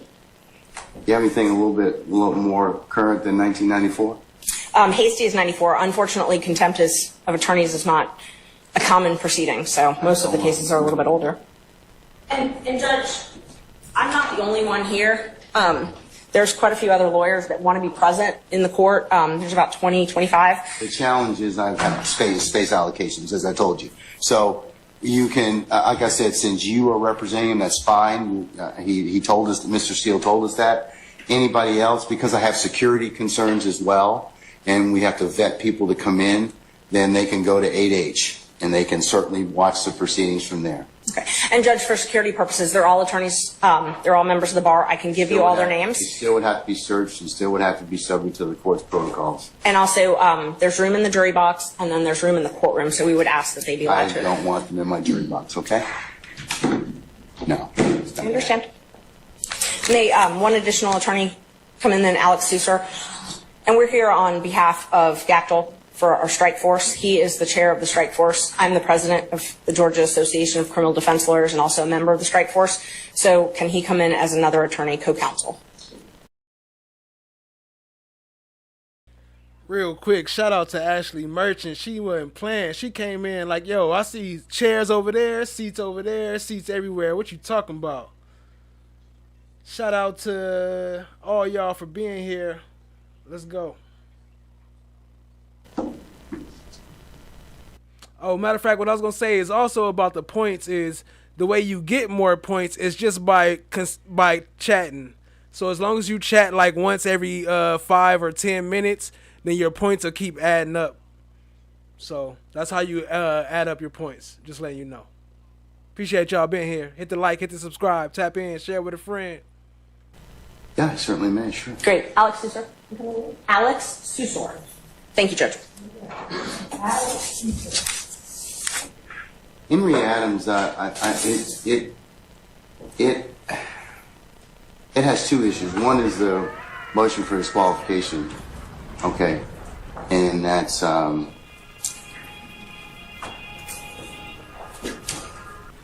I think the judge went ahead and did some other things that caused there to be that issue presented. So I don't think Adam. I'm going to take a look at the other case. That was Henry Adams. That was 215 Georgia 372. I'm going to look at the other case just a second. And there's several others when you're ready. Hasty's conduct didn't rise to a level that necessitates warrant summary contempt by the court. That's the difference with Hasty than in this particular case. So I distinguish your two cases that you've given me thus far. So those were only the initial two. I had a couple others. Okay, go ahead. As well. Yes. So Ramirez versus State. It's 279 Georgia 13, 2005. It also. You said 279 Georgia what? I'm sorry. Georgia 13. Georgia 13. Mm-hmm. It's a 2005 case, right. And it defines direct contempt and explains that it must actually interfere with the proceedings to be direct. There's also a couple other cases on that.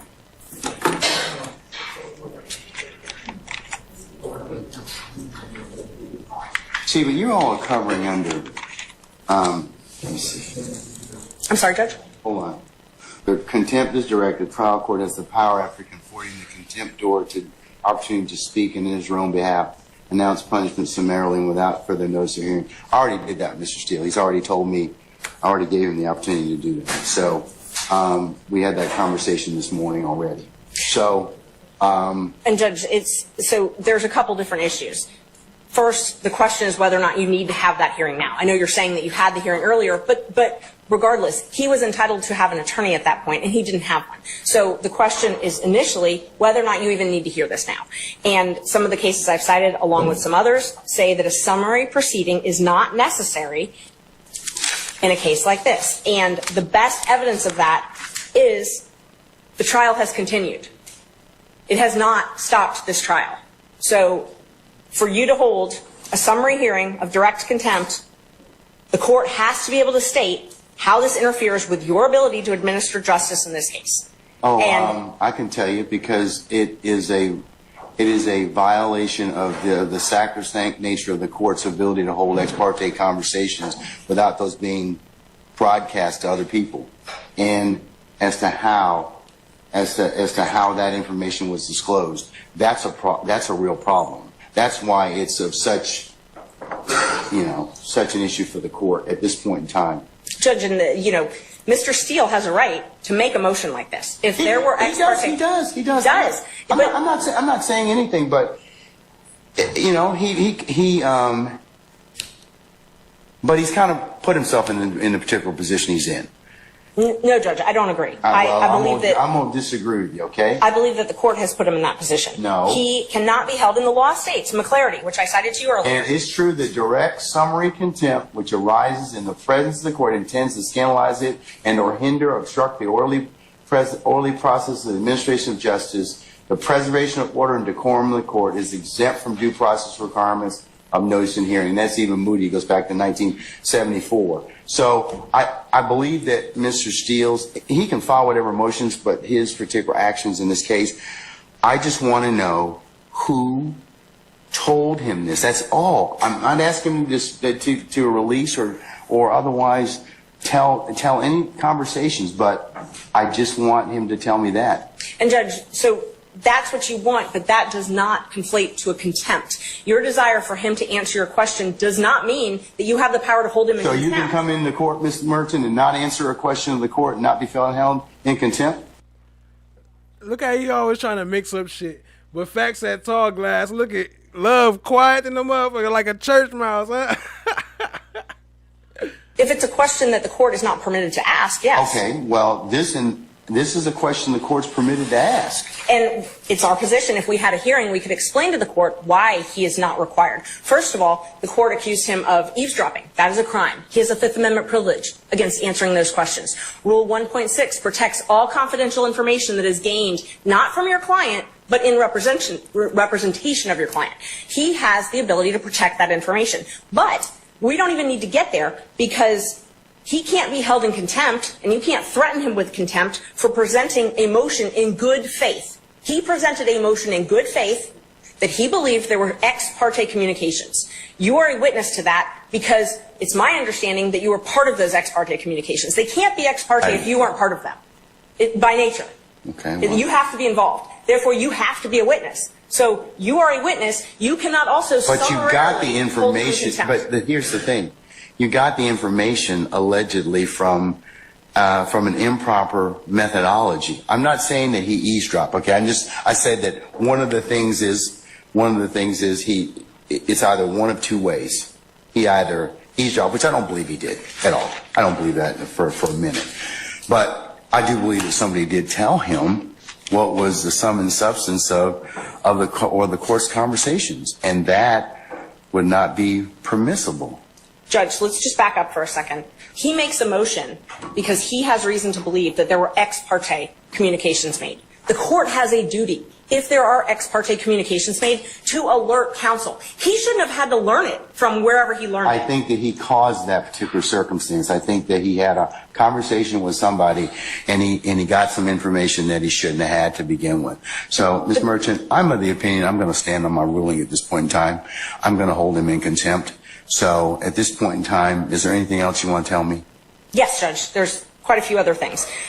So, first of all, we would ask for you to be recused from this case because you are a witness, necessarily. It cannot be an ex parte proceeding without you being a witness to this. So, you are a witness to this proceeding. Therefore, yes, to the contempt. To the contempt. You are a witness to the contempt. So you have now, and if it's criminal, which is what you're saying it is, Mr. Steele is entitled to all the same due process rights that Mr. Williams and every other defendant in this courtroom is. Hey, look. It's one thing that she being quiet for this long, but she ain't even got the bobblehead. Usually whenever somebody else talking, her neck get the bobbling and twisting. She holding that motherfucker still so it don't move. Look.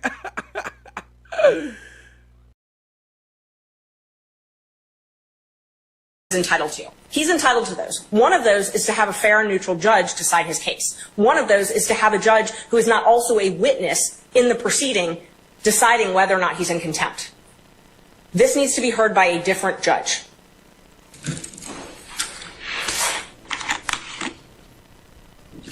And he has the right to subpoena witnesses. He has the right to an attorney. He has the right to due process, notice, a show cause hearing, notice of the alleged violation, whatever rule it is that the court believes, and a hearing where he can call you as a witness. You can testify. You are necessarily a witness. You can't, for it to be ex parte, you have to be a witness. It can't be both ways.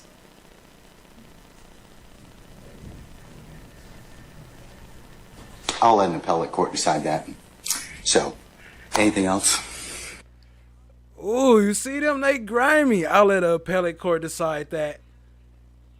We talked about that in past videos, so I ain't gonna go too deep, but that's some shady shit. They shouldn't be able to just do that type of shit. Hit the like, hit the subscribe, tap in, share with a friend. Happy Happy Earth Day, the flesh of the gods. No, we'll file a notice of appeal. Okay. And we need to have the order reduced in writing as well. I'm going to do that right now. I will state for the record at this point in time that Mr. Steele has in fact or has filed, and I will note this as part for the record in this case.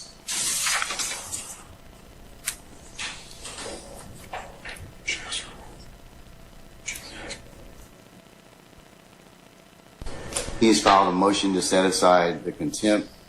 He's filed a motion for a supersedis bond, and he's filed a notice of appeal, all of which I will include as a next court's exhibit in order.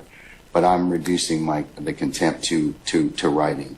And I mentioned earlier, he can He can purge himself of the contempt just by telling me who it was, and he can do that this evening. He can do it. He can do it right now. He can do it at any point in time. If not, I'll revisit the circumstance on Friday. And Judge, we would ask that you grant the bond. At this point, grant him a bond on that issue. And you don't get a supersedious bond on a criminal contempt, though. You can grant him a bond. No, you don't get one on that one. The civil is the one that you can hold him until he complies with the order. And I'm sorry, I think in just the case law on that is in re Hughes. Hold on. The superseded bond requirement does not apply in the contempt in the presence of the court during the progress of a proceeding, OCGA 5-6-13 Bravo. Glanville don't even know the difference between criminal contempt and civil contempt. But what Whitaker said the other day, he's still our chief judge. With her little raspy laugh. So, you don't get a supersedious on that, on a criminal contempt. Respectfully. So, Judge, just to clarify, it's your ruling that this is a criminal contempt that Mr. Steele has committed, not a civil indirect contempt. That's correct. The judge, and that's the reason I'm asking is because the In re Hughes case, which is a 2009 Court of Appeals case, 268, Georgia Appeals 66, lays out the distinction, as does the Ramirez case. There's a case that, in fact, I'll do you one better, sir. In fact, there is a recent pronouncement out of our appellate courts. Well, Judge, I think I'm addressing a slightly different point of law. It is. Hold on. One second.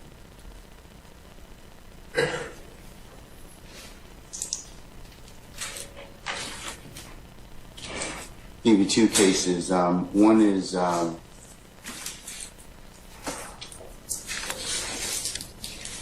it's Untema. It's UNTEMA versus Smith.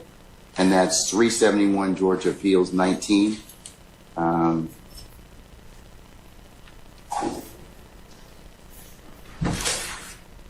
Which was decided March the 12th of this year.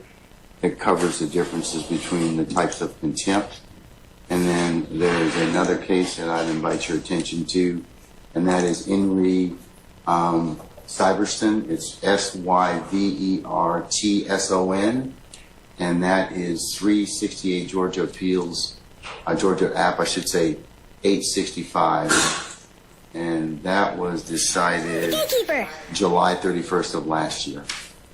And Judge, I'd just like to point two things out. The statute that you were citing about the supersedious, it only says it's not mandatory. You still have discretion to grant him a supersedious bond. The other... I'm not going to grant him a supersedious. And so you definitely have the discretion to grant him a supersedious bond. The other issue is if it is a criminal contempt and you are finding him guilty of criminal contempt, then we have to have a sentence imposed. Now, civil is where you get to hold him until he complies. Criminal is where you get to impose a sentence, maximum 20 days and a $1,000 fine. So if you're going to incarcerate him under a criminal contempt, he's got to be sentenced. Well, his contempt is as long as he, when he tells me what the basis of the conversation was. Who? I didn't ask what. But he tells me that, then I can certainly, he purges himself of the contempt. Then that's civil, Judge. That's civil contempt, That's civil. Judge, and that's respectfully, I would point you to In re Hughes, which stands for the same point of law. Civil contempt impose punishment as a means of coercing future compliance with the prior order of the court. Here, the prior order of the court presumably is that you have directed Mr. Steele to answer the question, to disclose the information as to who is his source for knowledge of this ex parte meeting that occurred earlier today. Criminal contempt imposes unconditional punishment to punish the act which has occurred in the past and cannot be purged. It is not capable of being purged, in which case what Ms. Merchant said applies, which is that there is a 20-day maximum sentence and a $1,000 fine. It is, for all intents and purposes, a misdemeanor offense, Judge, which is why the enhanced due process protections apply to that. Now, Mr. Steele has indicated to us he does not believe that he can answer the question without violating his duty of loyalty and duty of confidentiality to his client. So he is being placed in a position where he's either going to jail or he's going to commit an offense that will put his license to practice law at risk. And that is an untenable position to be in. And Mr. Steele is a zealous advocate for his client, and he is simply trying to protect that duty of loyalty and duty of confidentiality, because if he answers your question, it is very reasonable to assume and likely that he will be facing a bar complaint that could result in a suspension or in the loss of his license. And so he's in a very, very difficult position where if we were able to have a full contested hearing with the benefit of witnesses and an impartial judge where you're a witness, then everybody could present their side of the story. And I'm not doing that. The reason being is because that takes away the whole point of criminal contempt, and that is you do something, the court tells you to do something, order of the court, and you don't follow it. I didn't ask him to do anything illegal, immoral, unethical. I just asked him to tell me. I know what the privilege is. The privilege is the conversation. I didn't ask him about that. I wanted to ask him about who, the person, because okay, I'm sorry. Sorry, Mr. Steele has indicated to us that he does not believe he can answer that question without also violating the privilege. Okay. And Judge, that's why we're trying to figure out if it's criminal versus civil. Now it's all of a sudden another reason. Your Honor, you have ruled. I use your ruling. I embrace it, and I am correct. There has to be a point that we have traction here too. It is a two-way street. But remember, Mr. Steele, I can always, one of the things about being a trial judge is you can reverse your rulings. And also, here's the other thing as well. Judge Glanville? Sir. You allow another moment when Ms.love calls me that I did not do something. They have the exact image of what we got from the jail in Fayette County. That is it. And if I get another false allegation and you do nothing, I'm shocked. I'm appalled at you. I sit here day after day with this false allegation just machine. I gave the state everything. There's been no disconstruction. There's been no purposeful, I don't care. I don't care. I give over everything. I've done this for 33 years. Never in my life have I seen a trial. I've done 300 appeals in the state of Georgia alone. I've never read a case like this. Judge, I gave them everything I had. I waited. I was at my office till 8, after 8 last night. I waited for their investigator to come by. I handed him an exact copy of thumb drive. They have everything that we got from the Fayette County Jail. There's been no deconstruction. There's been no purposeful exclusion. This is not the first time. Okay. And I apologize that I'm getting tempered. But I've never been treated like this. You talk about professionalism every week. Professionalism is lacking with one lawyer here. It has never been. I don't even like coming to court. I used to love it. I would die for what we do. I used to say, I'm dying. I would die. I couldn't choose a better profession. If I had litigated with Ms.love, I would. Your Honor, could we strike the common attack? Could we strike Okay, everybody, calm down. Everybody, both of you, please be seated. Judge, I'm not both done. of you, please be seated. You have to do something. You have threatened me with contempt. You have threatened me with jail. If you go back in time, we can just start in voir dire. Jury after jury, you did individual voir dire painfully. Ms.love would come in and say that juror was crying. It was not true. You would say, that's not my recollection after I said it. You did nothing. We start the case. Mr. Steele. I asked you, please. Mr. Steele. Please, Judge, how would you feel if you were being treated Mr. like Steele. this? Mr. Steele. I'd like to finish. Mr. Steele. I gave them everything on that drive, and it's continual abuse of a prosecutor of another member of the bar. I don't talk with Ms.love. And that's fine. I like that. But, Judge, I'm not going to stand here anymore. I don't care. You can take my bar card. Mr. Steele, listen. And Mr. Williams, to me, this is an innocent man. You talk about, Ms.love said there's a man in the Fulton County Jail. He shouldn't be there, Mr. Copeland. Mr. Williams shouldn't be in custody. But he's been charged, and we come here for a fair trial. It's been everything but that, according to Ms.love has tried to demonize me. At times, Mr. Adams. At times, Mr. Shaw. Now it's all because she wants to win the case. And now she speaks over people. It's not right. I gave them everything. And by the way, and what I want to tell you, by the way, It's not even the law. If they call that gentleman on direct, I don't have to give them anything before trial. I do it because you asked me to. You said, listen, we got a big case. It's going to take a long time. Give them things. I gave this, by this way, to the state October of 2023. October 2023, that was uploaded, given to the state. I hear about it now, and I wait there, and I give them the exact duplicate of what we have, and now there's a false allegation of misconduct. And what I'm telling the court is what I said again. I do not appreciate it, and you have told it in front of the jury that I'm professional. You were wrong. You based that on Ms.Love's false representation. Your Honor, again, the ad hominem attacks, Your Honor. I object, and he should stop talking when I object. Try to silence me. I will not be silenced. But Mr. Steele, here's the thing. Okay, I think that Mr. Steele, please be quiet at this point in time. You made your point. You made your point at this point in time. Both of you, please be seated. Both, please be seated, sir. Sir, please be seated. Whatever you do is fine, but I don't care about Jeffrey Williams. Sir, it's obvious. I would expect no less because you're his advocate, you're his champion. But could you all please sit down so I can kind of figure out a solution for this? All right. First, let me just kind of address the obvious. I know that at times tempers have been heated in this particular trial, and they continue to do so. And I know that all of you are being zealous advocates and representing your clients to the best of your ability with zeal and rigor. However, I agree that, there should not be ad hominem attacks on anybody or any counsel, and that you all should think and reflect about what you say about your brothers and sisters of the bar. Because we have a large contingent of folks that watch this trial. And so not only for the purposes of this, but it sends not the message I think you want it to send. All right. So I'm going to leave you all to your wise discretion in order to do that. But, I'll take up whatever I need to take up as I see fit. But I know that you all, this has been a long trial. It's very demanding, exacting, and grating on and tiring, on all of you. So I ask you to just take a couple deep breaths and step back and see, and kind of look at, and just remember that you do represent of who you represent and what you're here for. In terms of the tape or the phone calls from Fayette County, it's the court's suggestion that, and if you want my assistance, I can always, with a proper subpoena, have the raw, whatever it is that whatever you're seeking to get, I could get that, and you can compare that against what you have. Because maybe that's what, and Mr. Steele, I don't doubt, and I know that you would never delete or otherwise try and alter evidence, and I assume that that's what you got, and I'm gonna take that at face value. I'm in no way saying that. Ms.love, is, in her argument is saying that she is, when it's stripped down, less all the sound and fury,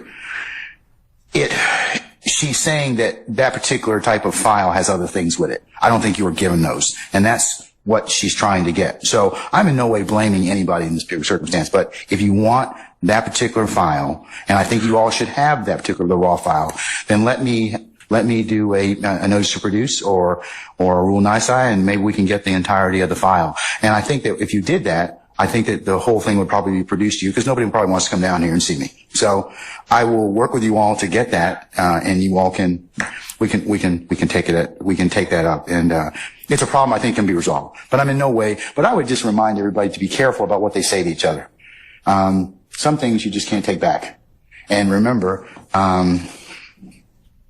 all going to see each other over and over and over again. And it serves you and serves the profession, serves your clients. It's not effective. So just please consider what I've just told you. All right? So I'm just going to recess, and we'll see where Mr. Melnick is at that point in time, and then I can talk about Monday for certain. Okay? All right. Okay. I'm just going to recess in place. All right. We have a gang problem. We do. You can't hide it. Atlanta is becoming a very, very structured gang city. Atlanta is viewed as the Wild Wild West. Atlanta is the #1 drug city in the eastern half of the U.S. I mean, you have 3 interstates. The drugs come in to Atlanta, and then they can just branch out to different parts of the country. If I get control of this pipeline, I run the city. You have those criminals coming from, different parts of the U.S., and they're bringing that more traditional gang structure here to Atlanta. We have hardcore blood gang members, Crip gang members coming here to Atlanta to form up their groups. They basically now took all our neighborhood gangs, and now you give them an organization based out that was been running since the 70s. It's almost like a Fortune 500 company. There was an objection. You assumed that I didn't give it to the state. I didn't want to embarrass the court. So you were yelling at me and saying, do you understand me? Do you understand me? And instead of saying, do you understand that you're wrong? I sat here and I said, yes, Your Honor. That was to protect the integrity of this courtroom and the court. Now you say in front of the jury how unprepared I am. I am not unprepared for anything. Okay, I have Mr. no. Steele, I need to make Mr. a Steele, record. Your Honor, Mr. Steele, wait a second. Record. When you keep delaying, okay, and that's what's happening to the court. You keep delaying and elongating and pushing out these particular our ability to present a seamless case in front of the jury. That's my purview as a judge. And I've asked you a number of times, you and your colleagues on both sides, to go ahead and listen to whatever it is you need to do, prepare me as needed. Now, I asked you those two particular questions because if they turned over the audio to you in discovery and you've listened to them already, then you either have an objection or you don't have an objection. And I was trying to solicit from you whether or not we could just go ahead and just hear it. So you can imagine my frustration because all these little delays just elongate out our presentation in front of the jury.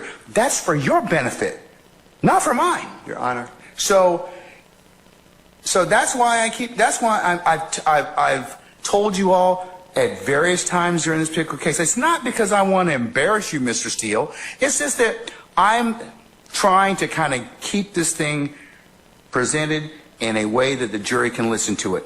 And the court is wrong. What happened was, let me finish, and I'm making this for the record.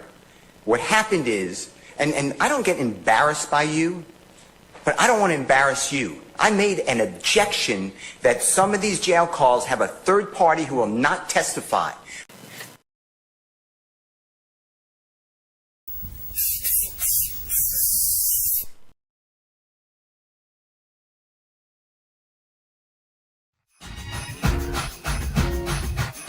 Welcome, Chief, Deputy, Assistant, District, Special Ops, Attorney, Fumble Lips, Slip-On Hilton.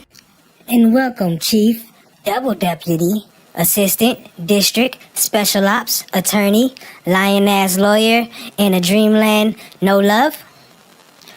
I'm Phony. This is Fonny, Fanai, Fanye, Fawny, and Phoebe. We're the fanny pack. Welcome, ladies, to the fine art of Brady. Suppression. Today, we're gonna learn how to keep those pesky defense attorneys in the dark. We're ready. That I took as October 2014 to start the back and forth 22 gun Objection to Mr. Steele testifying about what he understood. When did, tell the jury if it wasn't October 2014, now, when did the gang war that you described start? So we're no longer talking about this email? That was it. That's it? Oh, okay. Could you read your question, please? I got a little confused. I'm sorry.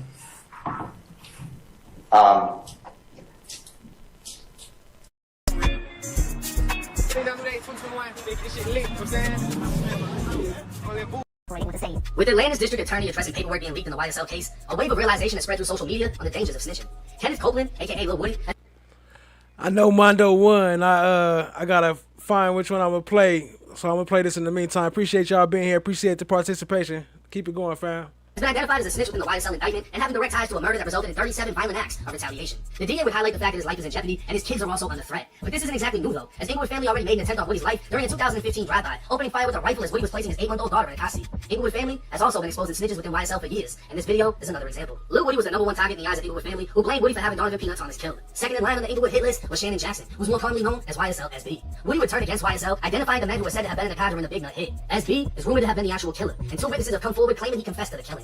Inglewood slid on Woody's family only hours after Nut was killed. They shot up his girlfriend's mom's house, mistakenly shot up his brother's neighbor's house, and went back to shoot up the brother's house. Both gangs would repeatedly commit shootings in the months that followed, and exactly 7 months after Nut was killed, Inglewood would strike again, this time targeting SB. September 26, 2015, SB was inside of JJ's Fish and Chicken, a restaurant within a Chevron gas station in South Atlanta. His girlfriend Shakoya and her friend Tierra were outside in Tierra's SUV when a red Camaro pulled up next to them with 3 men inside. One of the men got out and began talking to Shakoya. The conversation would last roughly 5 minutes, numbers were exchanged, and he walked into a restaurant opposite of where SB was. Shakoya would go inside of the restaurant SB was in, and he was mad. often when we got a bunch of African-American DAs, now we need daddy to tell us what to do. So y'all can go put that can be your soundbite for today. But today I am here so I can reach my community, and this is really messing up my business. They can look all they want. The DA's office has done everything according to the books. We are following the law. I'm sorry that folks get mad when everybody in society can be prosecuted. But today is really important that we reach the community. So I appreciate you being here about whatever case is of interest to you. But what I'm interested in is my community. What I'm interested in is my community knows that we have a domestic violence unit where they can get service, where we have an elder unit where they can get service, where they can learn today how to access the clerk's office. And we cannot arrest our way and we cannot prosecute our way out of the gang problem. That's going to fail.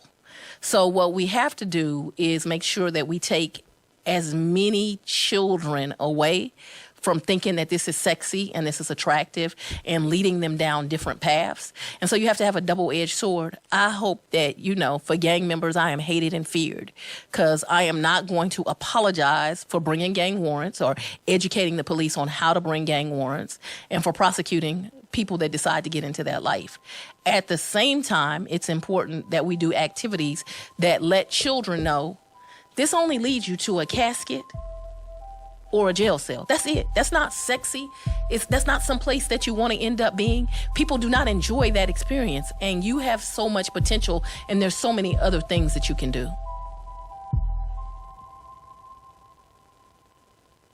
Hey, who doesn't love bacon? And did you know Oscar Mayer smokes their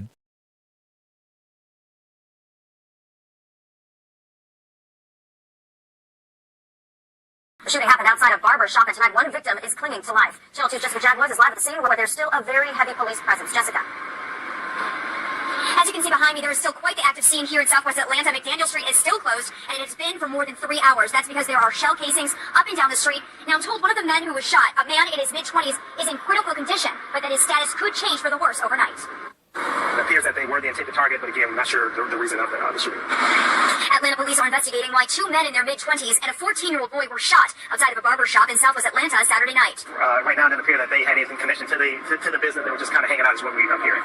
Investigators say it appears to have been a drive-by shooting, and according to several witnesses we spoke with, an automatic weapon was used. Metro Atlanta is most notorious drug dealers and gang members. Among the suspects, Jackson's boyfriend, Kenneth Copeland, a convicted felon and documented gang member who served time in federal prison in 2018. Right now, it's unclear how long the two have been in a relationship, but police arrested Copeland on October 27th after they say he was caught driving in his girlfriend's car with a loaded gun inside. Following his arrest, police say that Jackson tried to delete her boyfriend's Instagram page containing photos of gang activity. She's also accused of trying to disable his phone, which police were storing as evidence.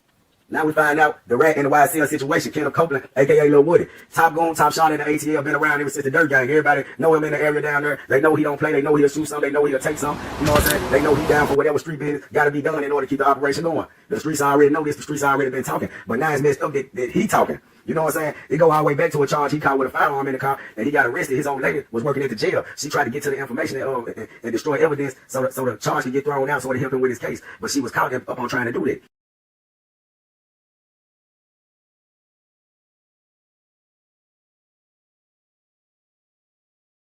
So somewhere along the way, man, Big Nut in 2010, you know, he was knocked off, and this guy along the way was sitting down in front of them folks and told what happened. You know what I'm saying? He told the whole story, and we've been following this case and familiar with what's going on with YSL and Young Thug in this situation.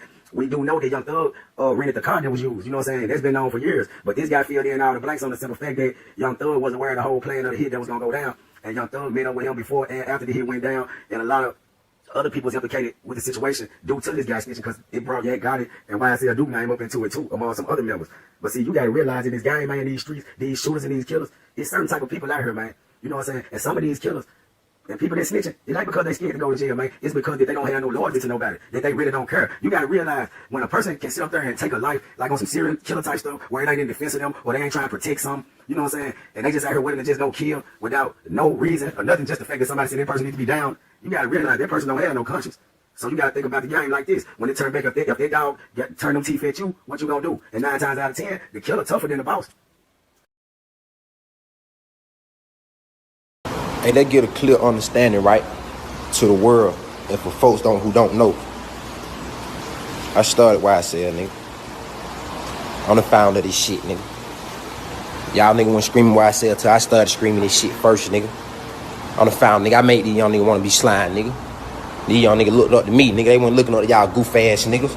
I been dripping since my baby picture, nigga. The shit y'all nigga doing, nigga, I been did, nigga, without the money, nigga, without this rap shit, nigga.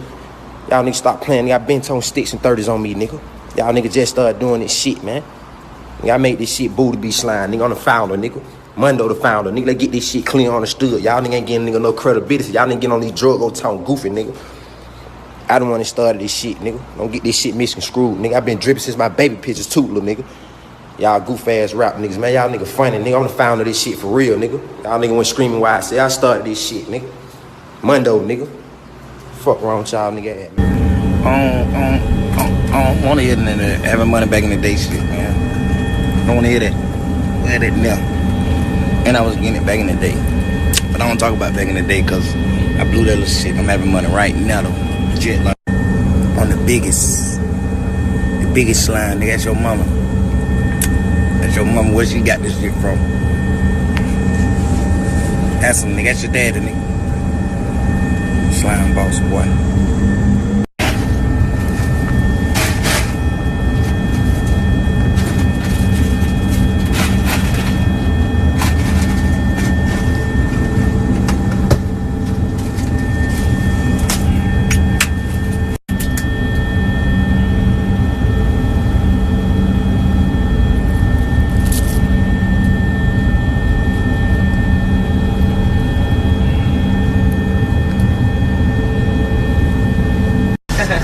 Motherfucking drip god. Nigga, I'm the drip god.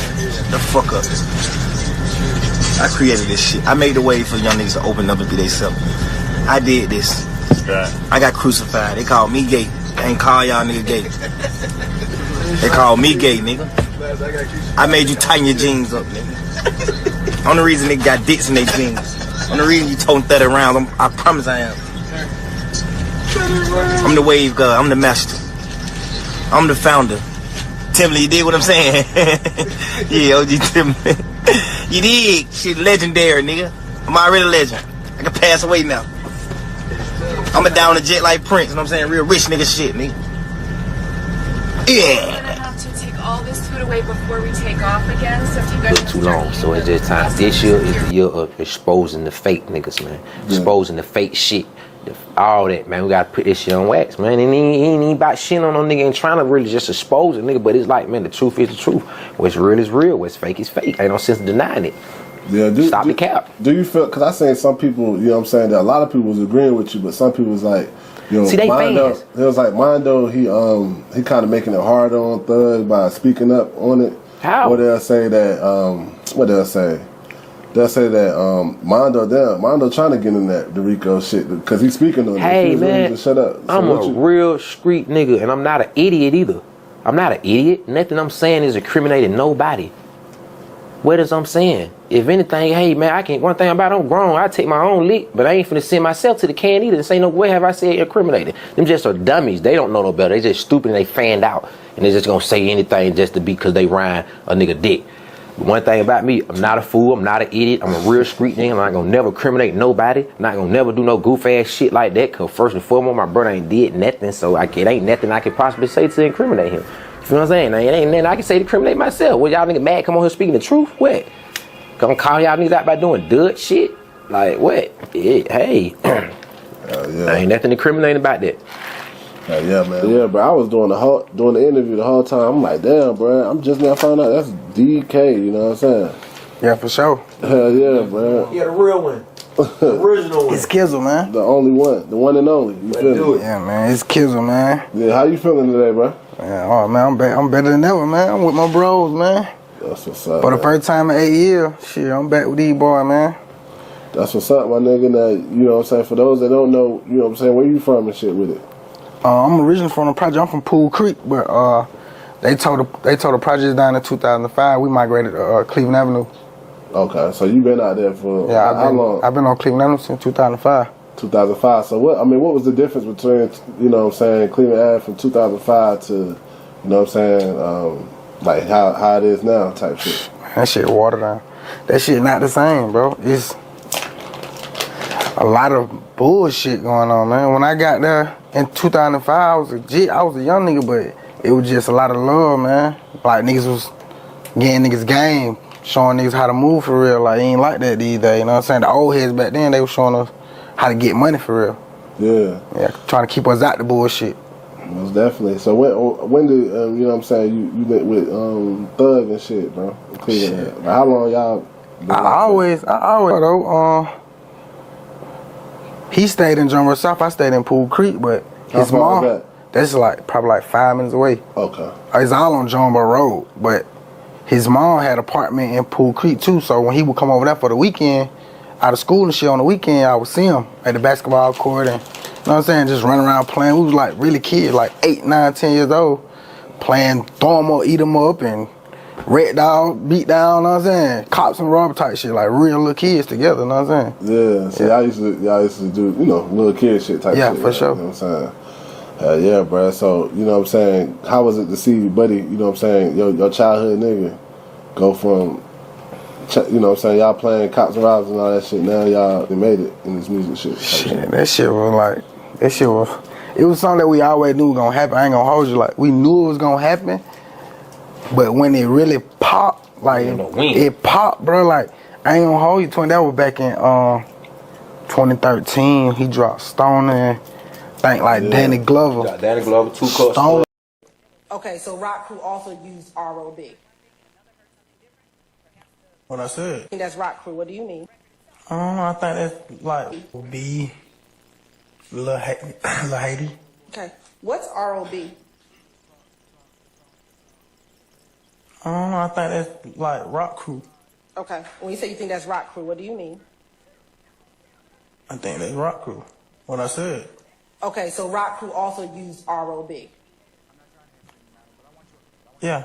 Okay, and what did the B in ROB stand for? I don't know. I can't tell you what it stands for.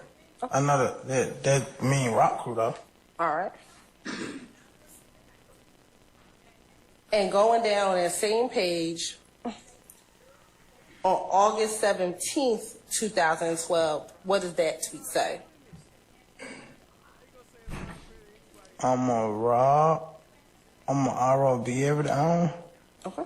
I think if I tweeted that, I definitely misspelled it. Okay. And why do you believe you would have definitely misspelled it if you would have tweeted it? Cause I probably would have said, like, I'm on Cleveland every day. And looking at the tweet on November 7th, 2012, what does that say?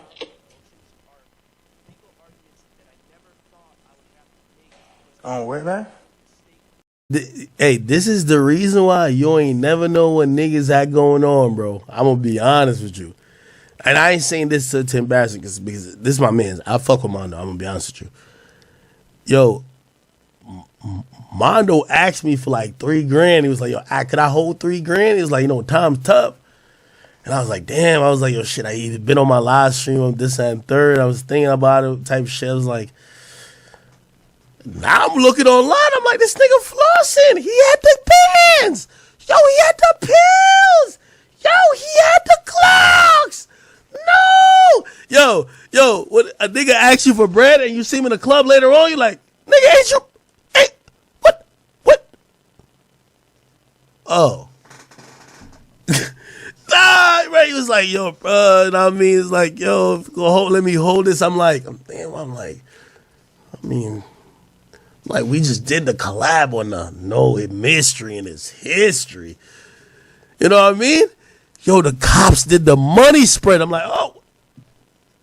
But I ain't gonna lie, I ain't gonna be naive. Like, clearly, maybe he was asking me on that type shit because he was trying to keep it straight. Like, on the straight and narrow, he clearly got back to trapping.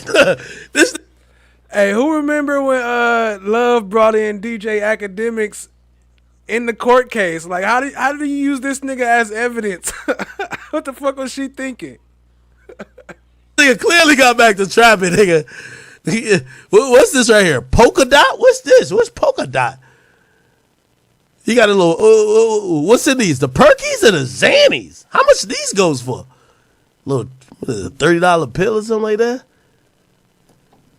This is the only thing that got me fucked up and got me confused. My boy had the hard drive. This is the encrypted joint. My boy had a hard drive? What gangster got a hard drive? Nah, that's fire. I see Woody then took over the poll, so I'll play one of him after this one is done before we wrap it up. Appreciate y'all being here. Hit the like, hit the subscribe, tap in, share with a friend. My boy had the hard drive. Is these the 223s? Not the extended mag. How much is this? Nah, this ain't a pound of weed. Nah, this the YSL starter kit. Holy. Yo, what's on that hard drive, gang? I ain't gonna lie. Well, first of all, the guns, I don't look at it no crazy way. Yo, you're in Atlanta. My boy still gotta pass Cleveland Ave. Oh, polka dot is shroom bars? Holy. Yo, this is when I knew, I'm like, yo, there really no mystery in Mondo history? I don't know what this is. This nigga looked like he had a pack called Free YSL. That's gangster. Nah, that's gangster. Nah, that's gangster. Nah, that's gangster. The Free YSL loud pack? Come on! Free my brothers out the cage? The Free YSL loud pack? Oh my God. Nah, that shit's hidden. Nah, that shit's hidden. Is this a charger? It's like a multi-port charger right here. The flash drive. Nigga even got 2 licenses? 2 licenses? Maybe this is his juvenile license. You know when they have your license and it's not like it's vertical and then they put it sideways? Maybe that's it. Why you got 2 licenses? Yo, why the news even got all this shit up here like this? They the feds. Nah, ain't no mystery. My man Mondo history, man. Fuck that. Nah, these not business cards, gang. This is some other shit. Nah. Alright, yo, chat. You know we gotta get this nigga. Hell, I paid for my punishment. I went through the process, and then I'm being sucked back into that mindset. You feel me? Like I don't built my mind up to a different view of life. You feel what I'm saying? And now it's like, okay, y'all trying to drag me back into that mindset. Now I'm dragged back in that mindset. What y'all gonna do once I release these demons out into the world? Cause these kids and these little boys on Instagram want to play. Like, I be praying that nobody try to get clout in the street. Cause I'm telling you, I'm gonna take it there. And I don't want to. If you see me, I'm smiling and I'm telling you, I put my hand behind my back. That mean I don't want no problem. I ain't scared to say, okay, bro, you got it. You feel what I'm saying? But if you're going to do something to me, make sure you go up top with it. Because I'm not going to go to sleep and I'm going to get whoever I can get. So you've been like that for a long ass time. You've basically grown up in that mindset. And you talk about how in your neighborhood, you weren't f***ing with the people out there. So did you leave your neighborhood or did you stay in that area? Is that like, because I don't know about Atlanta personally, right? I know there's zone 1 through 6, right? I'm out there every single day. Just because I ain't hanging in certain areas that I used to hang, it's because of the police. I don't got nothing against none of them out there. If they got something against me, they mad at. You know what I mean? Because they already know I don't did more for mostly anybody than anybody ever did for me. It ain't too many people walking on earth can say I did more for Woody than what he did. I don't know one person that can say they did more for me than I did for them. But one dude, and they came in behind the music. But other than that, nah, ain't nobody ever did more for me. And when I say behind the music, I'm saying. But one dude, is he talking about Young Thug? Is that the only person that ever did something for him? Is that what he trying to say? I'm talking about family members. You know what I mean? I ain't. To be more specific. Yeah. So it's a different life. Just kind of growing up and all of that, right? And I look at when I try to speak to people about like trying to get out of there, right? Having a family and you got all the reasons to get out. Why do you feel like you want to still be there? Because I watch everybody who get their life together fall victim to it. Atlanta police are on the scene of a triple shooting. Neighbors in Atlanta's Castleberry Hill neighborhood heard the gunfire around 7:30 Saturday night. They say a teenager and a man in his 20s were both shot in the leg. The third, 26-year-old Donovan Thomas, was critical. Had a significant injury. We had at least multiple gunshots in the upper torso area. He was rushed to surgery. Thomas died at the hospital. Homicide detective Telling us he was, quote, first a family man and a man of the community. He was caring and always looked out for anyone he came into contact with. He will surely be missed in my life. Police believe the two adult men and a 14-year-old were triple shooting outside this barbershop ended the life of 6-year-old Donovan Thomas. The indictment also tied the rapper to Donovan Thomas. This is from court of Young Thug in a blue jumpsuit. January 10th, 2015. A terrible tragedy was about to shake the streets of Atlanta. One of the most respected figures of the underworld would lose his life in a brazen attack fueled by gang rivalry. His name? Donovan Thomas, better known to those with gang ties as Big Nut, also known as OG Nut or Peanut. January 5th, 2015. Gang rivalry overflowed into a collision between two camps that began the clock ticking down to Big Nut's ultimate demise that would take place just 5 days later. The two gangs in question were the Inglewood family, known shortly as IF, and Young Slime Life, known shortly as YSL. Donovan Thomas, also known as Big Nut, was rumored to be a high-ranking member of the Inglewood family street gang, while famous A-list rapper Jeffrey Williams, also known as Young Thug, is labeled to be one of the founding members of the YSL gang. On that day, January 5th, IF gang member Kelvin Watts attempted to rob YSL gang member Kenneth Copeland at Club Crucial. Atlanta Police Department gang unit investigators at the time believed what was widely speculated, that this altercation at the club incited the beef that boiled over days later, ending the life of Big Nut on January 10th, 2015. Big Nut was oblivious to the timer ticking down on his life. In fact, who many considered a figurehead throughout the city of Atlanta, had a friend and rapper he was at the time pushing to the world. His name was Rayshawn Bennett, known to the hip-hop community as YFN Lucci. From the crew, Young Fly N-Word. All about down, man. Get with it, get rolled over, man. This is Young Nut, man. I'm letting you know it. Sadly, Big Nut's enemies were in the shadows, plotting on ending his life. Aside from the altercation between the two camps, tension was brewing, and there still lies speculation that other events were at play that ended in a price being placed on Nut's head. On one theory, it was rumored Nut broke a sacred code of ethics in the gang culture and was talking to law enforcement about his rivals, YSL, affiliates of Money Murder Gang. On the other end was a financial motive that police documents reveal could have added more fuel to the already blazing fire between the two camps. At the time, Peanut was the manager of the rapper DeQuantis Lamar, better known as Rich Homie Quan. Documents go on to state that YSL co-founder Young Thug was requesting a collaboration with the rapper, but not only did Rich Homie Quan and Peanut not approve, but Peanut took a stand against it when Young Thug and his YSL affiliates tried to use intimidation and to change his mind. It was at that moment Peanut understood the gravity of who he was facing, and as recounted by family members, he became fearful that his life would be targeted.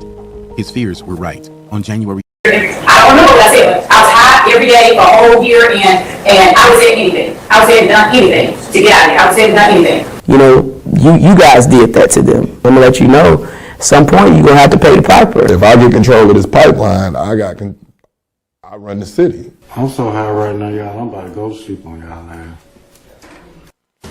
Breaking news here at 3 concerning the YSL trial. The judge in the case has now been recused. Solicit from you whether or not we could just go ahead and just hear it.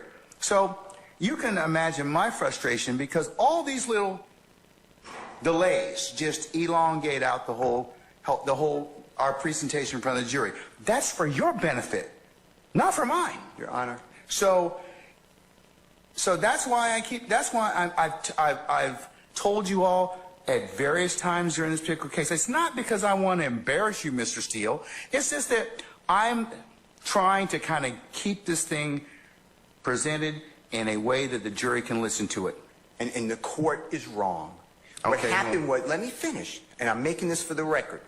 What happened is, and I don't get embarrassed by you, but I don't want to embarrass you. I made an objection that some of these jail calls have a third party who will not testify.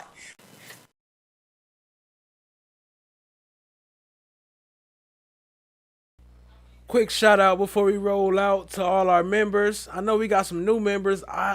It's not popping up, but I appreciate all the new members and all the old members. Kingdom Kush, Kingdom of Kush, Kels, Lady Loves Life, Cron Tonic Limited, Shaw Diggy, Chan My Black is Golden, Watch the Rise. I did see some new ones. Let me see. Shaw Diggy. Ayana Davis. I don't know, I can't see too much, but I appreciate y'all being here, family. Much love, much love.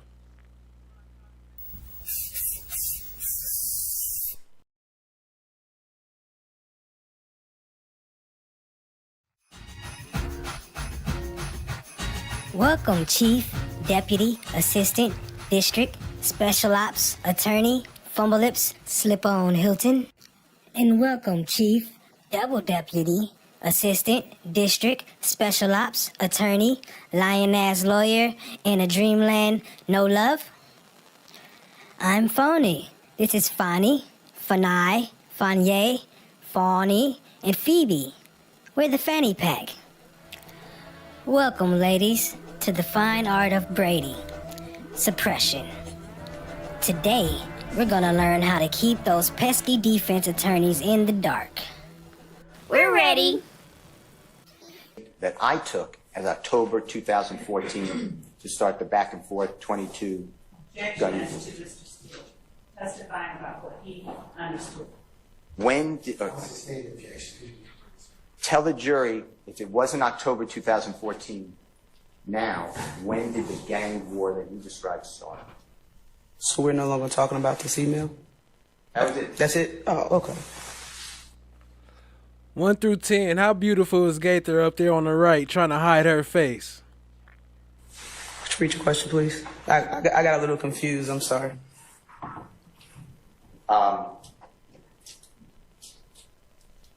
It's okay. Thank you very much. Thank you, Your Honor.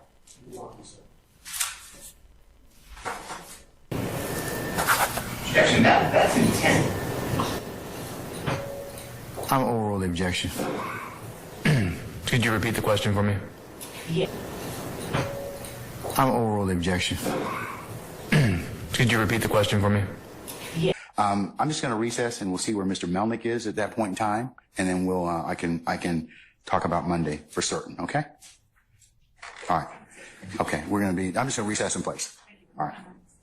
No. Why didn't you, as an officer of this court, tell me? And that's not what the point is. The point is, you as an advocate, is you should have told me. I got a problem with you now. I got a problem with you now. I would suggest you don't say any more.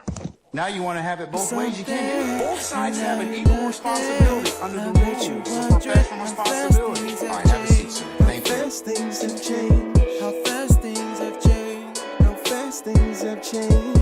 Now I see you running, coming for my come up. Broke out all your shackles, turned it to some armor. Used to be the judge, but now you have no honor. To die with your pride is to live with all your karma. Now you understand. Now you understand. Another night of crime. There's a lot of public housing development. All right. Anybody else have any other issues as to... Uh-oh. Fulton County has no problem coming in here and cuffing all of us, okay? Don't be an idiot. Are you trying to tell me about myself? You homeless, and you don't even have a mirror to look at yourself. Here. So I know you all about your principles. But can we just please just listen to Earl so we can get out of here? It's 4 cops on the other side of that door. You know if they come in here, they're gonna get your ass on a whole lot of other shit. I'm the gatekeeper. Lying ass bitch. I knew it. Mama, I hate you. Don't you never come back to my house, And no. I hope they blow your motherfucking ass to smithereens. You better hope they do, bitch. You better hope they do. This nigga kidnapped me. I think I'm entitled. You want answers? I want the truth. You can't handle the truth. What are you, fucking nuts? You thought?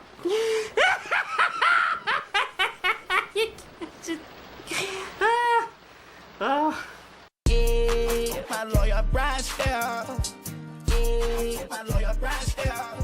Yeah, my lawyer Brashdale. Yeah, my lawyer Brashdale. Yeah, my lawyer Brashdale. Yeah, my lawyer Brashdale. Yeah, my lawyer Brashdale.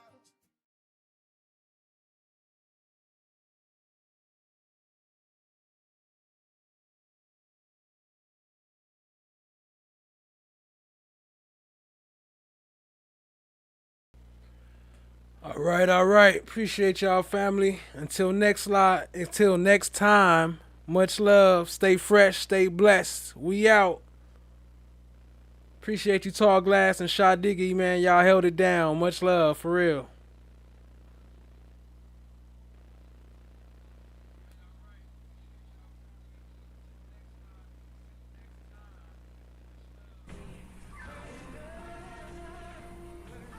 You lying ass bitch.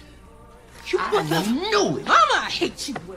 Don't you never come back to my house, no. And I hope they blow your motherfucking ass to smithereens. You better hope they do, bitch. You better hope they do. This nigga kidnapped me. I think I'm entitled. You want answers? I want the truth! You can't handle the truth! What are you, fucking nuts? You thought...